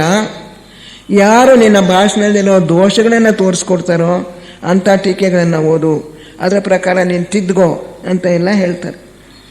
ಅದೇ ರೀತಿ ಅವರು ಮಾಡಿ ಬಹಳ ಭರ್ಜರಿ ಭಾಷಣಗಳನ್ನು ಕೊಡುವಂಥ ಒಬ್ಬ ಪ್ರಖ್ಯಾತ ವಾಗ್ಮಿಗಳಾದರು. ಹೀಗೆ ಕಷ್ಟಪಡಬೇಕು. ನಮ್ಮೊಳಗಿರೋ ಸಾಮರ್ಥ್ಯವನ್ನು ನಾವು ಹೊರತರಬೇಕಾದ್ರೆ ಅದಕ್ಕಾಗಿ ನಾವು ಶ್ರಮಿಸಬೇಕಾಗತ್ತೆ. ಚರ್ಚಿಲ್ ಆಗಲಿ, ರೂಸ್ವೆಲ್ಟ್ ಆಗಲಿ, ಅವರೆಲ್ಲ ತಮ್ಮನ್ನು ತಾವು ಸಂಪೂರ್ಣವಾಗಿ ಒಂದು ಕಾಸ್ ಅದಕ್ಕೆ ಅರ್ಪಣೆ ಮಾಡ್ಕೊಂಡ್ಬಿಟ್ಟಿದ್ರು. ಒಂದು ಉದ್ದೇಶಕ್ಕೋಸ್ಕರ ತಮ್ಮನ್ನು ತಾವು ಅರ್ಪಣೆ ಮಾಡ್ಕೊಂಡ್ಬಿಟ್ಟಿದ್ರು. ಆ ಯುದ್ಧದಲ್ಲಿ ಗೆಲ್ಲಬೇಕು. ಜರ್ಮನಿ, ಇಟಲಿ, ಮುಸೋಲಿನಿ ಮತ್ತು ಹಿಟ್ಲರ್ ಇವರ ಜೊತೆಯಲ್ಲಿ ಆಗ್ತಾ ಇರ್ತಕ್ಕಂಥ ಯುದ್ಧದಲ್ಲಿ ಈ ಮಿತ್ರ ರಾಷ್ಟ್ರಗಳು ಗೆಲ್ಲಲೇಬೇಕು. ಯಾಕೆಂದರೆ ಧರ್ಮ ನಮ್ಮ ಕಡೆಗಿದೆ ಅನ್ನೋ ಒಂದು ನಂಬಿಕೆ ಇತ್ತು. ಚರ್ಚಿಲ್ ಹೇಳ್ತಾನೆ, ಧರ್ಮ ನಮ್ಮ ಕಡೆಗಿದೆ, ನಾವು ಸೋಲೋದಕ್ಕೆ ಸಾಧ್ಯವೇ ಇಲ್ಲ. ಏನೇ ಕಷ್ಟ ಬರಲಿ, ಹಡಗಳಿಂದ ನಾವು ಯುದ್ಧ ಮಾಡ್ತೇವೆ, ಏರೋಪ್ಲೇನಲ್ಲಿ ನಾವು ಯುದ್ಧ ಮಾಡ್ತೇವೆ, ನೆಲದ ಮೇಲೆ ಸೈನಿಕರಾಗಿ ನಾವು ಯುದ್ಧ ಮಾಡ್ತೇವೆ, ನಾವು ಯುದ್ಧವನ್ನು ಮಾತ್ರ ನಿಲ್ಲಿಸೋದಿಲ್ಲ, ಗೆಲುವು ನಮಗೆ ಖಂಡಿತ ಅಂತ ಹೇಳಿ ಹುರಿದುಂಬಿಸ್ತಾನೆ. ಒಂದು ಘಟ್ಟದಲ್ಲಿ ಮಿತ್ರ ರಾಷ್ಟ್ರಗಳು ಸೋಲಬಹುದು ಅನ್ನೋ ಒಂದು ಭೀತಿ ತೋರಿತು. ಆ ಘಟ್ಟದಲ್ಲಿ ಅವನು ಎಲ್ರಿಗೂ ಹುರಿದಂಬಿಸಿ, ನಾವು ಗೆದ್ದೇ ಗೆಲ್ತೀವಿ, ಅದರಿಂದ ನೀವು ನಿರಾಶರಾಗಬೇಡಿ, ಯಾವ ರೀತಿಯಲ್ಲಿಯೂ ಕೂಡ ಕುಗ್ಗಬೇಡಿ ಅಂತ ಹೇಳಿ ಅವರಿಗೆ ಧೈರ್ಯ ಕೊಡ್ತಾರೆ. ಹೀಗೆ ಒಂದು ಸೆಲ್ಫ್ ಕಾನ್ಫಿಡೆನ್ಸ್, ಆತ್ಮವಿಶ್ವಾಸ ಇರುತ್ತೆ ಈ ವ್ಯಕ್ತಿಗಳಲ್ಲಿ. ತಾವು ಸರಿಯಾದ ಮಾರ್ಗದಲ್ಲಿದ್ದೇವೆ, ನಾವು ಈ ಮಾರ್ಗದಲ್ಲಿ ಹೋದರೆ, ಧರ್ಮ ಮಾರ್ಗದಲ್ಲಿ, ರೈಚಿಯಸ್ ಪಾತ್ ಇದರಲ್ಲಿ ಹೋದರೆ ಖಂಡಿತವಾಗಿಯೂ ಕೂಡ ಜಯ ಸಿಕ್ಕೇ ಸಿಗುತ್ತೆ. ತಾತ್ಕಾಲಿಕವಾಗಿ ನಮಗೆ ಸೋಲು ಉಂಟಾಗಬಹುದು, ಆದರೆ ಖಂಡಿತ ಕೊನೆಯಲ್ಲಿ ನಾವು ಜಯಿಸ್ತೇವೆ ಅಂತ. ಆ ಒಂದು ತಮಗೆ ಯಾವುದು ಸರಿ ಅಂತ ತೋರುತ್ತೋ ಆ ಮಾರ್ಗವನ್ನು ಅವರು ಸ್ವಲ್ಪ ಕೂಡ ಈ ಕಡೆ ಆ ಕಡೆ ಕದಲೋದಿಲ್ಲ. ಆಮೇಲೆ ದೇ ಆರ್ ಆಲ್ವೇಸ್ ಚಿಯರ್ಫುಲ್, ಸದಾ ಸಂತೋಷದಿಂದ ಇರ್ತಾರೆ, ಪ್ರಸನ್ನತೆಯಿಂದ ಇರ್ತಾರೆ. And they accept people as they are ಅಂತ ಹೇಳ್ತಾರೆ. ಮನುಷ್ಯರು ಬೇರೆಯವರು ಯಾವ ರೀತಿ ಇರ್ತಾರೋ ಅವ್ರನ್ನ ಅದೇ ರೀತಿಯಲ್ಲಿ ಸ್ವೀಕರಿಸ್ತಾರೆ. ಇವನ ಜೊತೆಗೆ ನಾನು ಕೆಲಸ ಮಾಡೋಕ್ಕಾಗಲ್ಲಪ್ಪ, ಅವನು ತುಂಬ ಪ್ರತಿಷ್ಠೆ ಜಾಸ್ತಿ, ಅವನ ಜೊತೆ ನಾನು ಕೆಲಸ ಮಾಡಲ್ಲ, ಅವನೇ ಟೈಮಿಗೆ ಸರಿಯಾಗಿ ಬರಲ್ಲ, ಈ ತರಹ ಎಲ್ಲ ಇಲ್ಲ. ಪ್ರತಿಯೊಬ್ಬರನ್ನು ಕೂಡ ಅವರು ಇರೋ ಹಾಗೆ ಅವರು ಸ್ವೀಕರಿಸ್ತಾರೆ, ಅವ್ರ ಜೊತೆಯಲ್ಲಿ ಸಹಕರಿಸ್ತಾರೆ, ಅವ್ರ ಜೊತೆಯಲ್ಲಿ ಹೊಂದ್ಕೊಂಡು ಬಾಳ್ತಾರೆ. ಗಂಡ ಹೆಂಡತಿ ಆಗಲಿ, ಮನೆಯಲ್ಲಿರೋ ಮಕ್ಕಳ ಜೊತೆಯಲ್ಲಾಗಲಿ, ಯಾರ ಜೊತೆಯಲ್ಲಿಯೂ ಕೂಡ ಜಗಳ ಮಾಡ್ಕೊಳ್ಳೋದಿಲ್ಲ. ಅವರನ್ನು ಅವರ ದೋಷಗಳು ಇರೋ ಹಾಗೇನೆ, ನನ್ನಲ್ಲೂ ದೋಷಗಳಿದೆ, ಅವರಲ್ಲೂ ದೋಷಗಳಿದೆ, ಆದ್ದರಿಂದ ನಾನು ಇರೋ ಹಾಗೇನೆ ಅವ್ರನ್ನ ಒಪ್ಕೊಳ್ತೇನೆ, ಅವ್ರನ್ನ ಸ್ವೀಕರಿಸ್ತೇನೆ ಅನ್ನೋ ಒಂದು ಮನೋಭಾವವನ್ನು ಹೊಂದಿರ್ತಾರೆ. ಅದರಿಂದ ಇಂಥ ಜನರು ಎಲ್ಲಿ ಹೋದರೂ ಕೂಡ ಅಲ್ಲಿ ಹೊಂದ್ಕೊಳ್ತಾರೆ. ಪ್ರತಿಯೊಬ್ಬರು ಕೂಡ ಅವರಲ್ಲಿರೋ ಒಳ್ಳೆಯ ಗುಣಗಳನ್ನು ಗ್ರಹಿಸ್ಕೊಳ್ತಾರೆ, ಅವರ ದೋಷಗಳನ್ನು ಬಿಟ್ಟುಬಿಡ್ತಾರೆ, ಆ ದೋಷಗಳಿಗೆ ಪ್ರಾಮುಖ್ಯತೆ ಕೊಡಲ್ಲ. ಯಾಕೆಂದರೆ ಈ ದೋಷಗಳು ತಾತ್ಕಾಲಿಕವಾಗಿರುತ್ತವೆ, ಹೋಗುತ್ತವೆ, ನನ್ನಲ್ಲೂ ದೋಷಗಳಿವೆ ಅಂತ ಹೇಳಿ ಅವರು ಪ್ರತಿಯೊಬ್ಬರನ್ನು ಕೂಡ ಇರೋ ಹಾಗೆ ಅವರು ಸ್ವೀಕರಿಸ್ತಾರೆ. ಈ ಒಂದು ಆ್ಯಟಿಟ್ಯೂಡ್, ಮನೋಭಾವವನ್ನು ನಾವೆಲ್ಲರೂ ಕೂಡ ತಾಳಿದ್ರೆ ಒಳ್ಳೆಯದು. ನಮ್ಮ ಮನೆಯಲ್ಲಿ ನಾವೇನು ಅಂದ್ಕೊಳ್ತೇವೆ, ಇವ್ರು ನನ್ನಿಷ್ಟವಾಗಿ ನಡ್ಕೊಳ್ತಾ ಇಲ್ಲ,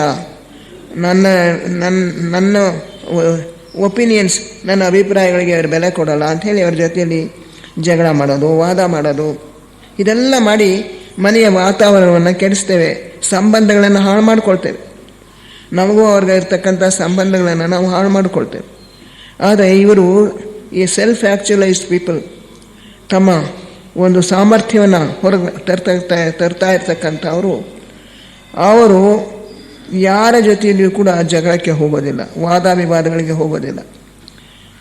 ಹಾಗಂತ ಹೇಳಿದರೆ ಅವರು ಈ ಸಮಾಜದಲ್ಲಿರ್ತಕ್ಕಂಥ ದೋಷಗಳನ್ನು ಹಾಗೇ ಇದ್ಕೊಳ್ಳಿ ಅಂತ ಬಿಟ್ಟುಬಿಡ್ತಾರೆ ಅಂತಲ್ಲ. ತಮ್ಮಲ್ಲಿರೋ ದೋಷಗಳನ್ನು ತಿದ್ಕೊಳ್ಳೋಕ್ಕೂ ಪ್ರಯತ್ನ ಪಡ್ತಾ ಇರ್ತಾರೆ.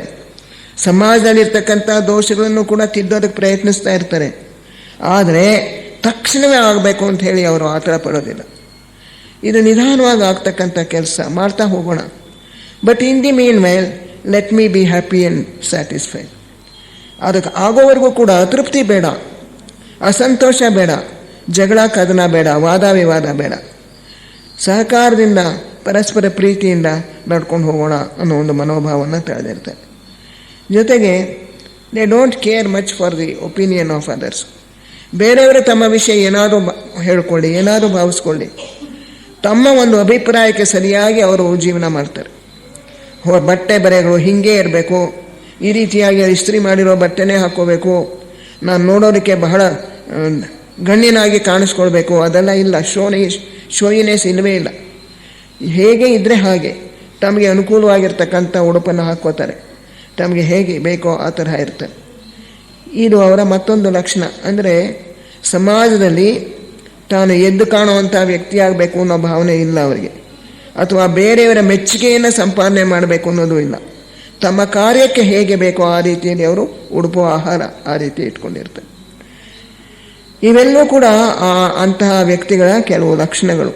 ಸದಾ ಸಮಾಜವನ್ನು ಉದ್ಧಾರ ಮಾಡೋದಕ್ಕೆ ಪ್ರಯತ್ನಿಸ್ತಾ ಇರ್ತಾರೆ, ಜನರನ್ನ ಮೇಲಕ್ಕೆತ್ತೋದಕ್ಕೆ ಪ್ರಯತ್ನಿಸ್ತಾ ಇರ್ತಾರೆ. ಆದರೆ ಅದೇ ಸಮಯದಲ್ಲಿ ಅತೃಪ್ತಿ ಇರೋದಿಲ್ಲ, ಅಶಾಂತಿ ಇರೋದಿಲ್ಲ, ತುಮ್ಮಲ ಇರೋದಿಲ್ಲ, ಘರ್ಷಣೆ ಇರೋದಿಲ್ಲ.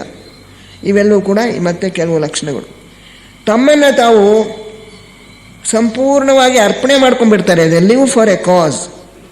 ಯಾವುದೋ ಒಂದು ಕಾರಣವನ್ನು, ಒಂದು ಉದ್ದೇಶಕ್ಕೋಸ್ಕರ ತಮ್ಮನ್ನು ತಾವು ಅರ್ಪಣೆ ಮಾಡಿಕೊಂಡು ಅದು ಸದಾ ಆ ಒಂದು ಕೆಲಸಕ್ಕೋಸ್ಕರ ಶ್ರಮಿಸ್ತಾ ಇರ್ತಾರೆ. ರೂಸ್ವೆಲ್ಟ್, ಚರ್ಚಿಲ್ ಇವರಿಗೆಲ್ಲ ಉತ್ತಮವಾದ ಆಡಳಿತವನ್ನು ಕೊಡೋದು ಮತ್ತು ಒಳ್ಳೆಯ ಮಾರ್ಗದಲ್ಲಿ ದೇಶವನ್ನು ತೆಗೆದುಕೊಂಡು ಹೋಗೋದು, ಇದು ಅವರ ಗುರಿಯಾಗಿತ್ತು. ಅದೇ ರೀತಿಯಲ್ಲಿ ಮದರ್ ತೆರೇಸಾ ತೆಗೆದುಕೊಳ್ಳಿ, ಅತ್ಯಂತ ಕಡು ಬಡವರ ಸ್ಥಿತಿಯನ್ನು ಉತ್ತಮ ಮಾಡೋದು, ಅನಾಥರಾಗಿ ಬೀದಿಯಲ್ಲಿ ಇರ್ತಕ್ಕಂಥ ಮಕ್ಕಳಿಗೆ ವಿದ್ಯಾಭ್ಯಾಸ ಕೊಡೋದು, ಕುಷ್ಠರೋಗಿಗಳಿಗೆ ಸಹಾಯ ಮಾಡ್ತಕ್ಕಂಥದ್ದು, ಅವ್ರನ್ನ ಜೀವನದಲ್ಲಿ ಒಂದು ವೃತ್ತಿಯನ್ನು ಕಲಿತು ಅವರು ಕೂಡ ಮರ್ಯಾದೆಯಿಂದ ಬಾಳೋ ಹಾಗೆ ಮಾಡ್ತಕ್ಕಂಥದ್ದು, ಇದು ಅವರ ಗುರಿಯಾಗಿತ್ತು. ಅದಕ್ಕೋಸ್ಕರ ಅವರು ತಮ್ಮನ್ನು ತಾವು ಸಂಪೂರ್ಣವಾಗಿ ಅರ್ಪಣೆ ಮಾಡ್ಕೊಂಡ್ಬಿಟ್ರು. ಮಹಾತ್ಮ ಗಾಂಧಿಯವರ ಗುರಿ ಏನಾಗಿತ್ತು? ನಮ್ಮ ದೇಶಕ್ಕೆ ಸ್ವಾತಂತ್ರ್ಯವನ್ನು ತಂದು ಕೊಡಬೇಕು.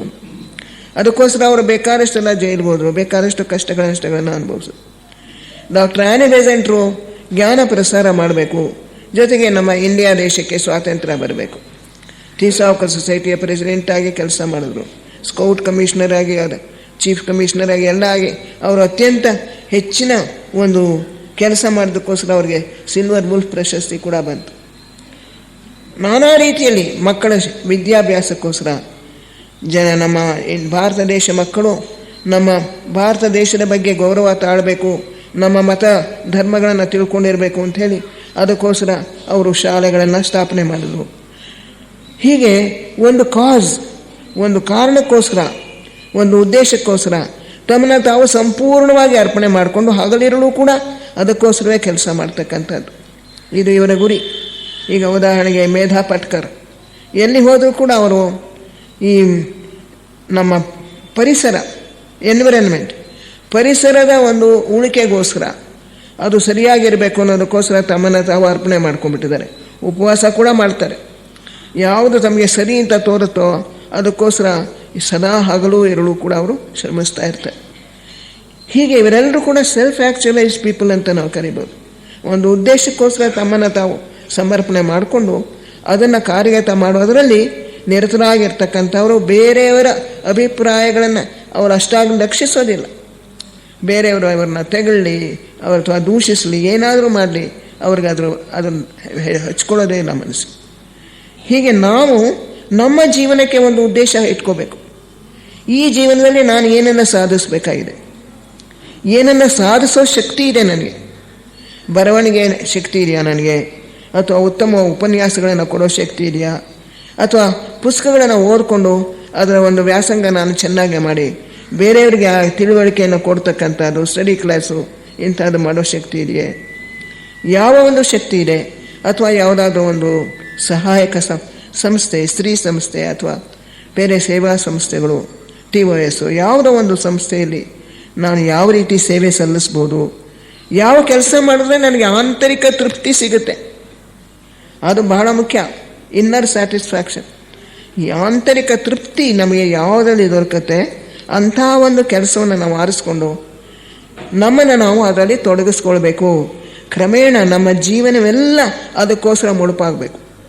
ಅಂದರೆ ಮನೆಯ ನಮ್ಮ ಕರ್ತವ್ಯಗಳನ್ನು ಅದನ್ನು ನಿರಾಕರಿಸಿ ಅಥವಾ ಅವುಗಳನ್ನು ಒಂದು ರೀತಿಯಾಗಿ ಕಡೆಗಾಣಿಸಿ ನಾವು ಈ ಕೆಲಸದಲ್ಲಿ ತೊಡಬೇಕು ಅಂತಲ್ಲ. ಕರ್ತವ್ಯಗಳನ್ನು ಎಂದಿಗೂ ಕಡೆಗಣಿಸಬಾರ್ದು. ಕರ್ತವ್ಯಗಳನ್ನು ಮಾಡಿಕೊಂಡು ನಮ್ಮ ಉಳಿದ ಕಾಲ ಮತ್ತು ಶಕ್ತಿ, ಹಣ ಪ್ರತಿಯೊಂದನ್ನು ಕೂಡ ನಾವು ಯಾವ ಒಂದು ಉದ್ದೇಶ ಸಾಧನೆಗೆ ಜೀವಿಸ್ತಾ ಇದ್ದೀವೋ ಆ ಉದ್ದೇಶಕ್ಕೋಸ್ಕರ ನಾವು ಅವುಗಳನ್ನು ವ್ಯಯ ಮಾಡಬೇಕು. ಈ ರೀತಿ ಮಾಡಿದಾಗ ನಮ್ಮ ಒಳಗಿರ್ತಕ್ಕಂಥ ಶಕ್ತಿಗಳು ಬಹಳ ಬೇಗ ಅಭಿವೃದ್ಧಿ ಹೊಂದುತ್ತವೆ. ಈ ಜನ್ಮದಲ್ಲೇ ಒಂದು ಕೆಲಸವನ್ನು ಸಾಧಿಸೋದಕ್ಕೆ ನಮಗೆ ಒಂದು ಸಾಮರ್ಥ್ಯ ಇದೆ. ಆ ಕೆಲಸ ಯಾವುದು? ಯಾವ ಕೆಲಸವನ್ನು ನಾನು ಈ ಜನ್ಮದಲ್ಲಿ ಮಾಡಬೇಕು? ಇದನ್ನು ನಾವು ಮೊದಲು ಹುಡುಕೋಬೇಕು, ಪತ್ತೆ ಮಾಡ್ಕೋಬೇಕು. ನಮ್ಮೊಳಗೆ ನಾವು ಆಳವಾಗಿ ಇಳಿದು ವಿಚಾರ ಮಾಡಬೇಕು. ಏನು ಮಾಡೋದಕ್ಕೆ ನನಗೆ ಶಕ್ತಿ ಇದೆ ಅದನ್ನು ಮಾಡೋದಕ್ಕೆ ಪ್ರಾರಂಭ ಮಾಡಬೇಕು. ಒಂದೇ ಜನ್ಮದಲ್ಲೇ ನಾವು ಜೀವನ್ಮುಕ್ತಿಯನ್ನು ಸಾಧಿಸೋದಕ್ಕೆ ಇನ್ನೂ ಅಂಥ ಒಂದು ಸ್ಥಿತಿಯನ್ನು ನಾವು ಮುಟ್ಟಿಲ್ಲ. ಆದರೆ ಈ ಒಂದು ಮೆಟ್ಟಲನ್ನು ನಾನು ಇವತ್ತು ಹತ್ತುತ್ತೇನೆ. ಈ ಜನ್ಮದಲ್ಲಿ ಎಷ್ಟೇ ಕಷ್ಟವಾಗಲಿ ಈ ಒಂದು ಮೆಟ್ಟಲನ್ನು ನಾನು ಹತ್ತುತ್ತೇನೆ ಅಂತ ಹೇಳಿ ನಿರ್ಧಾರ ಮಾಡಿಕೊಂಡು ಆ ದಿಕ್ಕಿನಲ್ಲಿ ನಾವು ಜೀವಿಸೋದಕ್ಕೆ ಪ್ರಾರಂಭ ಮಾಡಬೇಕು. ಹೀಗೆ ಮಾಡ್ತಾ ಹೋದರೆ ಈ ಜನ್ಮದಲ್ಲೇ ನಾವು ಬೇಕಾದಷ್ಟು ಸಾಧನೆ ಮಾಡೋದಕ್ಕೆ ಸಾಧ್ಯ. ಕೆಲವರು ಒಂದು ಸಂಸ್ಥೆಗೋಸ್ಕರ ಕಟ್ಟಡಗಳನ್ನು ಕಟ್ಟೋದಕ್ಕೋಸ್ಕರ ಶ್ರಮಿಸ್ತಾರೆ. ಒಂದು ಹಾಸ್ಟೆಲು ಅಥವಾ ಒಂದು ವಿದ್ಯಾಸಂಸ್ಥೆ ಇದನ್ನು ಕಟ್ಟಿ ಅದು ಕೆಲಸ ಮಾಡೋದಕ್ಕೋಸ್ಕರ ತಮ್ಮನ್ನು ತಾವು ಅರ್ಪಣೆ ಮಾಡ್ಕೋತಾರೆ. ಅಂಥ ಕೆಲವು ವ್ಯಕ್ತಿಗಳು ನನಗೆ ಗೊತ್ತು. ಅವರು ಅನೇಕ ಹಾಸ್ಟೆಲ್ಗಳನ್ನು ಅಥವಾ ಕಟ್ಟಡಗಳನ್ನು ಕಟ್ಟಿಸಿ ಅದು ಸರಿಯಾಗಿ ಕೆಲಸ ಮಾಡೋ ಹಾಗೆ ನೋಡ್ಕೊಳ್ತಾ ಇರ್ತಾರೆ. ಅದರಲ್ಲಿ ಅವರಿಗೆ ತೃಪ್ತಿ ಸಿಗುತ್ತೆ. ಮತ್ತು ಕೆಲವರು, ನನ್ನ ಸ್ನೇಹಿತರೊಬ್ಬರು ಸ್ತ್ರೀಯರಿಗಾಗಿ ದುಡಿತಾ ಇದ್ದಾರೆ. ಕೆಲಸ ಮಾಡ್ತಕ್ಕಂಥ ಅನೇಕ ಮಹಿಳೆಯರಿಗೆ ಅವರಿಗೆ ಇರೋದಕ್ಕೆ ಸರಿಯಾದ ಸ್ಥಳ ಇರೋದಿಲ್ಲ. ಅವ್ರಿಗೋಸ್ಕರ ಒಂದು ಹಾಸ್ಟೆಲ್ ಸ್ಥಾಪಿಸೋದು, ಮತ್ತು ವೃದ್ಧರಾಗಿರ್ತಕ್ಕಂಥ ಅವರಿಗೆ ಒಂದು ತಾಣವನ್ನು ಕಲ್ಪಿಸ್ಕೊಡೋದು, ಒಂದು ವೃದ್ಧರನ್ನು ನೋಡ್ಕೊಳ್ಳೋಂಥ ಒಂದು ಸಂಸ್ಥೆಯನ್ನು ಸ್ಥಾಪನೆ ಮಾಡಿದ್ದಾರೆ. ಅದರ ಕಾರ್ಯವನ್ನೆಲ್ಲ ನಿರ್ವಹಿಸ್ತಾರೆ. ಹೆಂಗಸರು ಒಂದು ಹಾಸ್ಟೆಲ್ ಕಟ್ಟಿ ಅದನ್ನು ಕೆಲಸವನ್ನು ನೋಡ್ಕೊಳ್ತಾರೆ. ಬೇರೆ ಕೆಲವು ಸಹಾಯಕ ಸಂಸ್ಥೆಗಳಲ್ಲಿ ಅವರು ಸದಸ್ಯರಾಗಿದ್ದುಕೊಂಡು ಅಲ್ಲಿಯೂ ಕೂಡ ಸಲಹೆ ಕೊಡ್ತಾರೆ. ಇನ್ನೊಬ್ಬರು ಒಂದು ವೃದ್ಧರಿಗೋಸ್ಕರ ಇರತಕ್ಕಂಥ ಒಂದು ಆಶ್ರಮಕ್ಕೆ ದುಡಿತಾ ಅದರಲ್ಲಿ ಸಂತೋಷ ಪಟ್ಕೊತಾ ಇದ್ದಾರೆ. ಒಬ್ಬೊಬ್ಬರಿಗೂ ಕೂಡ ಯಾವುದೋ ಒಂದು ಆಂತರಿಕ ತೃಪ್ತಿಯನ್ನು ಕೊಡುವಂಥ ಮತ್ತು ಪ್ರಪಂಚಕ್ಕೆ ಸಹಾಯ ಮಾಡ್ತಕ್ಕಂಥ ಒಂದು ಕೆಲಸ ಅದನ್ನು ಆರಿಸ್ಕೊಂಡು ಅದರಲ್ಲಿ ತೊಡಗಿರ್ತಕ್ಕಂಥವರು ಅವರು ಬಹಳ ತೃಪ್ತಿಯಿಂದ ಇದ್ದಾರೆ, ಸಂತೋಷದಿಂದಿದ್ದಾರೆ. ನನ್ನ ಜೀವನ ಸಾರ್ಥಕವಾಯಿತು ಎಂಬ ಒಂದು ಮನೋಭಾವನೆಯನ್ನು ಹೊಂದಿರ್ತಾರೆ. ನಮ್ಮ ಮಟ್ಟದಲ್ಲಿ ನಾವು ಇದನ್ನು ಮಾಡೋಕ್ಕೆ ಸಾಧ್ಯ. ಆ ಕೆಲಸ ಯಾವುದು ಅನ್ನೋದನ್ನು ನಾವು ಪತ್ತೆ ಮಾಡಿಕೊಂಡು ಅದರಲ್ಲಿ ನಮ್ಮನ್ನು ನಾವು ತೊಡಗಿಸ್ಕೊಳ್ಬೇಕು. ಹೀಗೆ ಮಾಡ್ತಾ ಹೋದರೆ ಕ್ರಮೇಣ ನಮ್ಮಲ್ಲಿರ್ತಕ್ಕಂಥ ಶಕ್ತಿ ಸಾಮರ್ಥ್ಯಗಳು ಬೆಳೀತಾ ಹೋಗುತ್ತವೆ. ಅದು ಮನೆಯಲ್ಲಿ ಪ್ರಾರಂಭ ಆಗ್ಬೋದು, ಕ್ರಮೇಣ ಅದು ಸಮಾಜಕ್ಕೆ ಹರಡುತ್ತೆ, ದೇಶಕ್ಕೆ ಹರಡಬಹುದು, ಅಥವಾ ಅಂತಾರಾಷ್ಟ್ರೀಯವಾಗಬಹುದು. ಈಗ ಮಾತಾ ಅಮೃತಾನಂದಮಯಿ ಅವರು ಹುಟ್ಟಿದ್ದು ಮೀನುಗಾರರ ಒಂದು ಕುಟುಂಬ, ಮೀನು ಹಿಡಿಯೋರ ಒಂದು ಕುಟುಂಬ, ಬಹಳ ಕೆಳಗಿನ ಮಟ್ಟದ ಒಂದು ಜಾತಿ. ಆದರೆ ಅವರಿಗೆ ವಿದ್ಯಾಭ್ಯಾಸ ಕೂಡ ದೊರಕಲಿಲ್ಲ. ಬಹಳ ಕೆಳಗಿನ ಮಟ್ಟದ ಕುಟುಂಬ, ಆರ್ಥಿಕ ಸ್ಥಿತಿನೂ ಹೆಚ್ಚಾಗಿ ಉತ್ತಮವಾಗಿರಲಿಲ್ಲ. ಇವರು 5ನೇ ಕ್ಲಾಸು 6ನೇ ಕ್ಲಾಸು ಓದಿದ ಮೇಲೆ ಅವ್ರನ್ನ ಬಿಡಿಸ್ಬಿಟ್ಟು ಮನೆ ಕೆಲಸಕ್ಕೆ ಹಾಕ್ಕೊಂಡ್ಬಿಟ್ರು. ಎಂತಹ ಪರಿಸ್ಥಿತಿಯಲ್ಲಿ ಇದ್ದರೂ ಕೂಡ ಅವರ ಭಕ್ತಿ, ಭಗವಂತನಲ್ಲಿರೋ ಭಕ್ತಿ, ದೇವಿಯಲ್ಲಿರೋರ ಭಕ್ತಿ ಅವರಿಗೆ ಕಡಿಮೆ ಆಗಲೇ ಇಲ್ಲ. ಸದಾ ಭಕ್ತಿ ಭಾವದಲ್ಲಿ ಬೆಳೀತಾ ಇದ್ದರು, ಅದನ್ನೇ ಬೆಳೆಸ್ಕೊಳ್ತಾ ಬಂದರು. ಕ್ರಮೇಣ ಅವರು ಇವತ್ತು ಯಾವ ಒಂದು ಸ್ಥಿತಿಯನ್ನು ಮುಟ್ಟಿದ್ದಾರೆ ಅನ್ನೋದನ್ನು ನಾವು ನೋಡ್ತಿದ್ದೀವಿ. ಅವರ ಒಂದು ಸಂಸ್ಥೆ ಪ್ರಪಂಚದ ಎಲ್ಲ ಕಡೆಗೂ ಹರಡ್ಕೊಂಡ್ಬಿಟ್ಟಿದೆ. ಪ್ರತಿ ವರ್ಷವೂ ಪ್ರಪಂಚದಲ್ಲೆಲ್ಲ ತಿರುಗಾಡ್ತಾರೆ. ಇಂಗ್ಲೆಂಡು, ಹಾಲೆಂಡು, ಆಸ್ಟ್ರೇಲಿಯಾ, ಜಪಾನು, ಮತ್ತು ಎಲ್ಲ ಕಡೆಗೂ ಹೋಗಿ ಬರ್ತಾ ಇದ್ದಾರೆ. ಪ್ರತಿ ತಿಂಗಳು ಕೂಡ ಬೆಂಗಳೂರಿಗೂ ಬರ್ತಾರೆ. ಅದು ಯಾವುದೋ ಫೆಬ್ರವರಿಯಲ್ಲಿ 2 ದಿನಗಳು.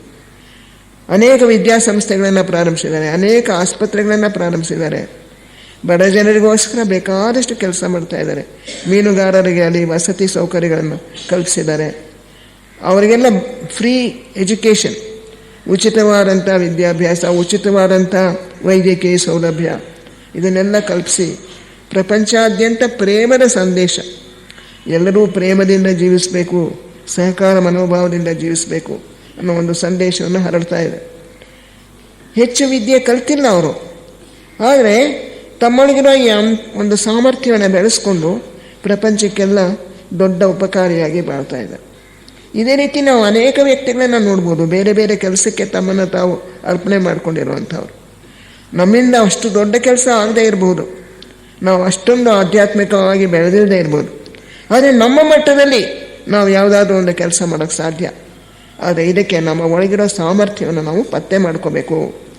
ಸುಮ್ಮನೆ ದಿನಗಳು ಒಂದೇ ರೀತಿಯಲ್ಲಿ ಊಟ ಮಾಡೋದು, ಒಂದು ಆಫೀಸ್ಗೆ ಹೋಗೋದು, ಅಥವಾ ಮನೆಯಲ್ಲಿ ಪೇಪರ್ ಓದೋದು, ಟಿ ವಿ ನೋಡೋದು, ಎಷ್ಟೊಂದು ಜನ ನಿರರ್ಥಕವಾಗಿ ತಮ್ಮ ವೇಳೆಯನ್ನು ಕಳೆದು ಬಿಡ್ತಾರೆ. ಟೈಮ್ ಪಾಸ್ ಆಗಬೇಕು ಅಂತಾರೆ. ಆ ಕಾಲ ಕಳೆಯೋದಕ್ಕೋಸ್ಕರ ಕತೆ ಪುಸ್ತಕ ಓದೋದು, ಅಥವಾ ವೃತ್ತಪತ್ರಿಕೆ ಓದೋದು, ಅಥವಾ ಟಿ ವಿ ನೋಡೋದು, ಅಥವಾ ಸ್ನೇಹಿತರ ಜೊತೆಯಲ್ಲಿ ಹರಟೆ ಹೊಳೆಯೋದು, ಈ ರೀತಿ ವ್ಯರ್ಥ ಕಾಲಹರಣ ಮಾಡ್ತಾರೆ. ಇದು ಬಹಳ ತಪ್ಪು. ನಮ್ಮ ಎವಲ್ಯೂಷನ್ ಅಥವಾ ಸಂಸರಣೆ ಮುಂದುವರಿಬೇಕಾದ್ರೆ ನಮ್ಮ ಕಾಲವನ್ನು ನಾವು ಸದುಪಯೋಗ ಮಾಡಿಕೊಳ್ಬೇಕು. ಒಂದು ಕ್ಷಣವೂ ಕೂಡ ವ್ಯರ್ಥವಾಗದೇ ಇರೋ ರೀತಿಯಲ್ಲಿ ನಾವು ಅದನ್ನು ಯೋಜನೆ ಹಾಕ್ಕೊಂಡು ಆ ರೀತಿ ಅದನ್ನು ನಾವು ಉಪಯೋಗಿಸ್ಕೊಳ್ಬೇಕು. ಟಿ ವಿ ನೋಡೋದಾಗಲಿ, ಟಿ ವಿ ನೋಡಬಾರ್ದು ಅಂತ ನಾನು ಹೇಳಲ್ಲ, ವಿನೋದ ಸ್ವಲ್ಪ ಬೇಕು, ಎಂಟರ್ಟೈನ್ಮೆಂಟ್, ಆದರೆ ಆ ಕಾರ್ಯಕ್ರಮ ಒಳ್ಳೆಯದಾಗಿರಬೇಕು. ಹಿಂಸಾತ್ಮಕ ಮನೋಭಾವ ವೃದ್ಧಿ ಮಾಡುವಂಥ ದೃಶ್ಯಗಳನ್ನು ನಾವು ನೋಡಬಾರ್ದು. ಸದಾ ನಮ್ಮಿಂದ ಸತ್ಸಂಕಲ್ಪಗಳು, ಸದ್ಯೋಚನೆಗಳು, ಸದ್ಭಾವನೆಗಳು ಹೊರಡ್ತಾ ಇರಬೇಕು. ಯಾರಲ್ಲಿಯೂ ದ್ವೇಷವನ್ನು ಇಟ್ಕೋಬಾರ್ದು, ಬೆಳೆಸ್ಕೋಬಾರ್ದು. ಆ ದ್ವೇಷ ಭಾವನೆ ಬೆಳೆಸ್ಕೊಳ್ತಾ ಹೋದರೆ ಆಮೇಲೆ ಅದನ್ನು ಹೋಗಲಾಡಿಸೋಕ್ಕೋಸ್ಕರ ನಾವು ಅನೇಕ ಜನ್ಮಗಳು ಕಷ್ಟಪಡಬೇಕಾಗುತ್ತೆ. ಯಾರ ಮೇಲೆ ನಮಗೆ ಸಿಟ್ಟು ಬಂದರೂ ಕೂಡ ಅಲ್ಲಲ್ಲೇ ಅದನ್ನು ಮರೆತು ಬಿಡೋದು ಅಭ್ಯಾಸ ಮಾಡ್ಕೋಬೇಕು. ಪ್ರತಿಯೊಬ್ಬರಲ್ಲಿರೋ ಒಳ್ಳೆಯ ಗುಣಗಳನ್ನು ನೋಡೋದನ್ನು ನಾವು ಅಭ್ಯಾಸ ಮಾಡ್ಕೋಬೇಕು. ಆಗ ಅವರ ವಿಷಯವಾಗಿ ನಮಗೆ ಸ್ನೇಹ ಉತ್ಪತ್ತಿಯಾಗುತ್ತೆ. ಡಾಕ್ಟರ್ ಆನಿ ಬೆಸೆಂಟ್ರು ಅವರ ಟೆಸ್ಲಾ ಸೊಸೈಟಿ ಪ್ರೆಸಿಡೆಂಟಾಗಿ ಕೆಲಸ ಮಾಡ್ತಾ ಇದ್ದಾಗ ಒಬ್ಬ ಕ್ಲರ್ಕು ಅವರಿಗೆ ಅನೇಕ ಸಾವಿರ ರೂಪಾಯಿಗಳು ಮೋಸ ಮಾಡಿಬಿಟ್ಟು, ಲೆಕ್ಕಾಚಾರ ಇವರು ಸರಿಯಾಗಿ ನೋಡ್ತಾ ಇರಲಿಲ್ಲ ಅನಿಸುತ್ತೆ, ಯಾರೋ ಪರಿಶೀಲನೆ ಮಾಡ್ತಿರಲಿಲ್ಲ ಸಂಬಂಧಪಟ್ಟ ಅಧಿಕಾರಿಗಳು. ಬೇಕಾದಷ್ಟು ಸಹಸ್ರ ರೂಪಾಯಿಗಳನ್ನು ದೋಚಿಬಿಟ್ಟ. ಅವನ ಮೇಲೆ ಕೇಸ್ ಹಾಕಿ ಅಂತ ಅವರು ಸಲಹೆಗಾರರು ಕೊಟ್ಟರು. ಇಲ್ಲ, ನಾನೇನು ಮಾಡೋಕ್ಕೆ ಹೋಗಲ್ಲ ಅಂಥೇಳಿ ಅವನನ್ನು ಕೆಲಸದಿಂದ ತೆಗೆದುಹಾಕ್ಬಿಟ್ರು ಅಷ್ಟೆ. ಅವರು ಅಂಥ ಒಂದು ಕ್ಷಮಾಭಾವನೆಯನ್ನು ಹೊಂದಿದ್ರು, ದಾನಿಗಳಾಗಿದ್ದರು. ವರ್ಷದ ಕೊನೆಯಲ್ಲಿ ತಮ್ಮಲ್ಲಿದ್ದಂಥ ಎಲ್ಲ ಹಣವನ್ನು ಕೂಡ ಒಳ್ಳೆಯ ಸಂಸ್ಥೆಗಳಿಗೆ ಕೊಟ್ಬಿಡ್ತಾಯಿದ್ರು. ಹಣದ ಮೇಲೆ ವಿಪರೀತವಾದಂಥ ವ್ಯಾಮೋಹ ಇಟ್ಕೋಬಾರ್ದು. ಇವೆಲ್ಲವೂ ಕೂಡ ನಾವು ಬೆಳೆಸ್ಕೊಳ್ಬೇಕಾಗಿರ್ತಕ್ಕಂಥ ಸದ್ಗುಣಗಳು. ಎಲ್ಲಕ್ಕಿಂತಲೂ ವಿಶೇಷವಾಗಿ ನಮ್ಮ ಒಳಗಿರೋ ಸಾಮರ್ಥ್ಯವನ್ನು ನಾವು ಪತ್ತೆ ಮಾಡಿ ಅದನ್ನು ಬೆಳೆಸ್ಕೊಂಡು ಅದನ್ನು ಪ್ರಪಂಚದ ಹಿತಕ್ಕೋಸ್ಕರ ಬಳಸೋದು ಬಹಳ ಮುಖ್ಯ. ಕೆಲವರಿಗೆ ಸಂಗೀತದ ಮೂಲಕ ಸೇವೆಯನ್ನು ಮಾಡೋದಕ್ಕೆ ಸಾಧ್ಯ, ಎಂ ಎಸ್ ಸುಬ್ಬಲಕ್ಷ್ಮಿ ಅಂತವರು. ಮತ್ತು ಕೆಲವರಿಗೆ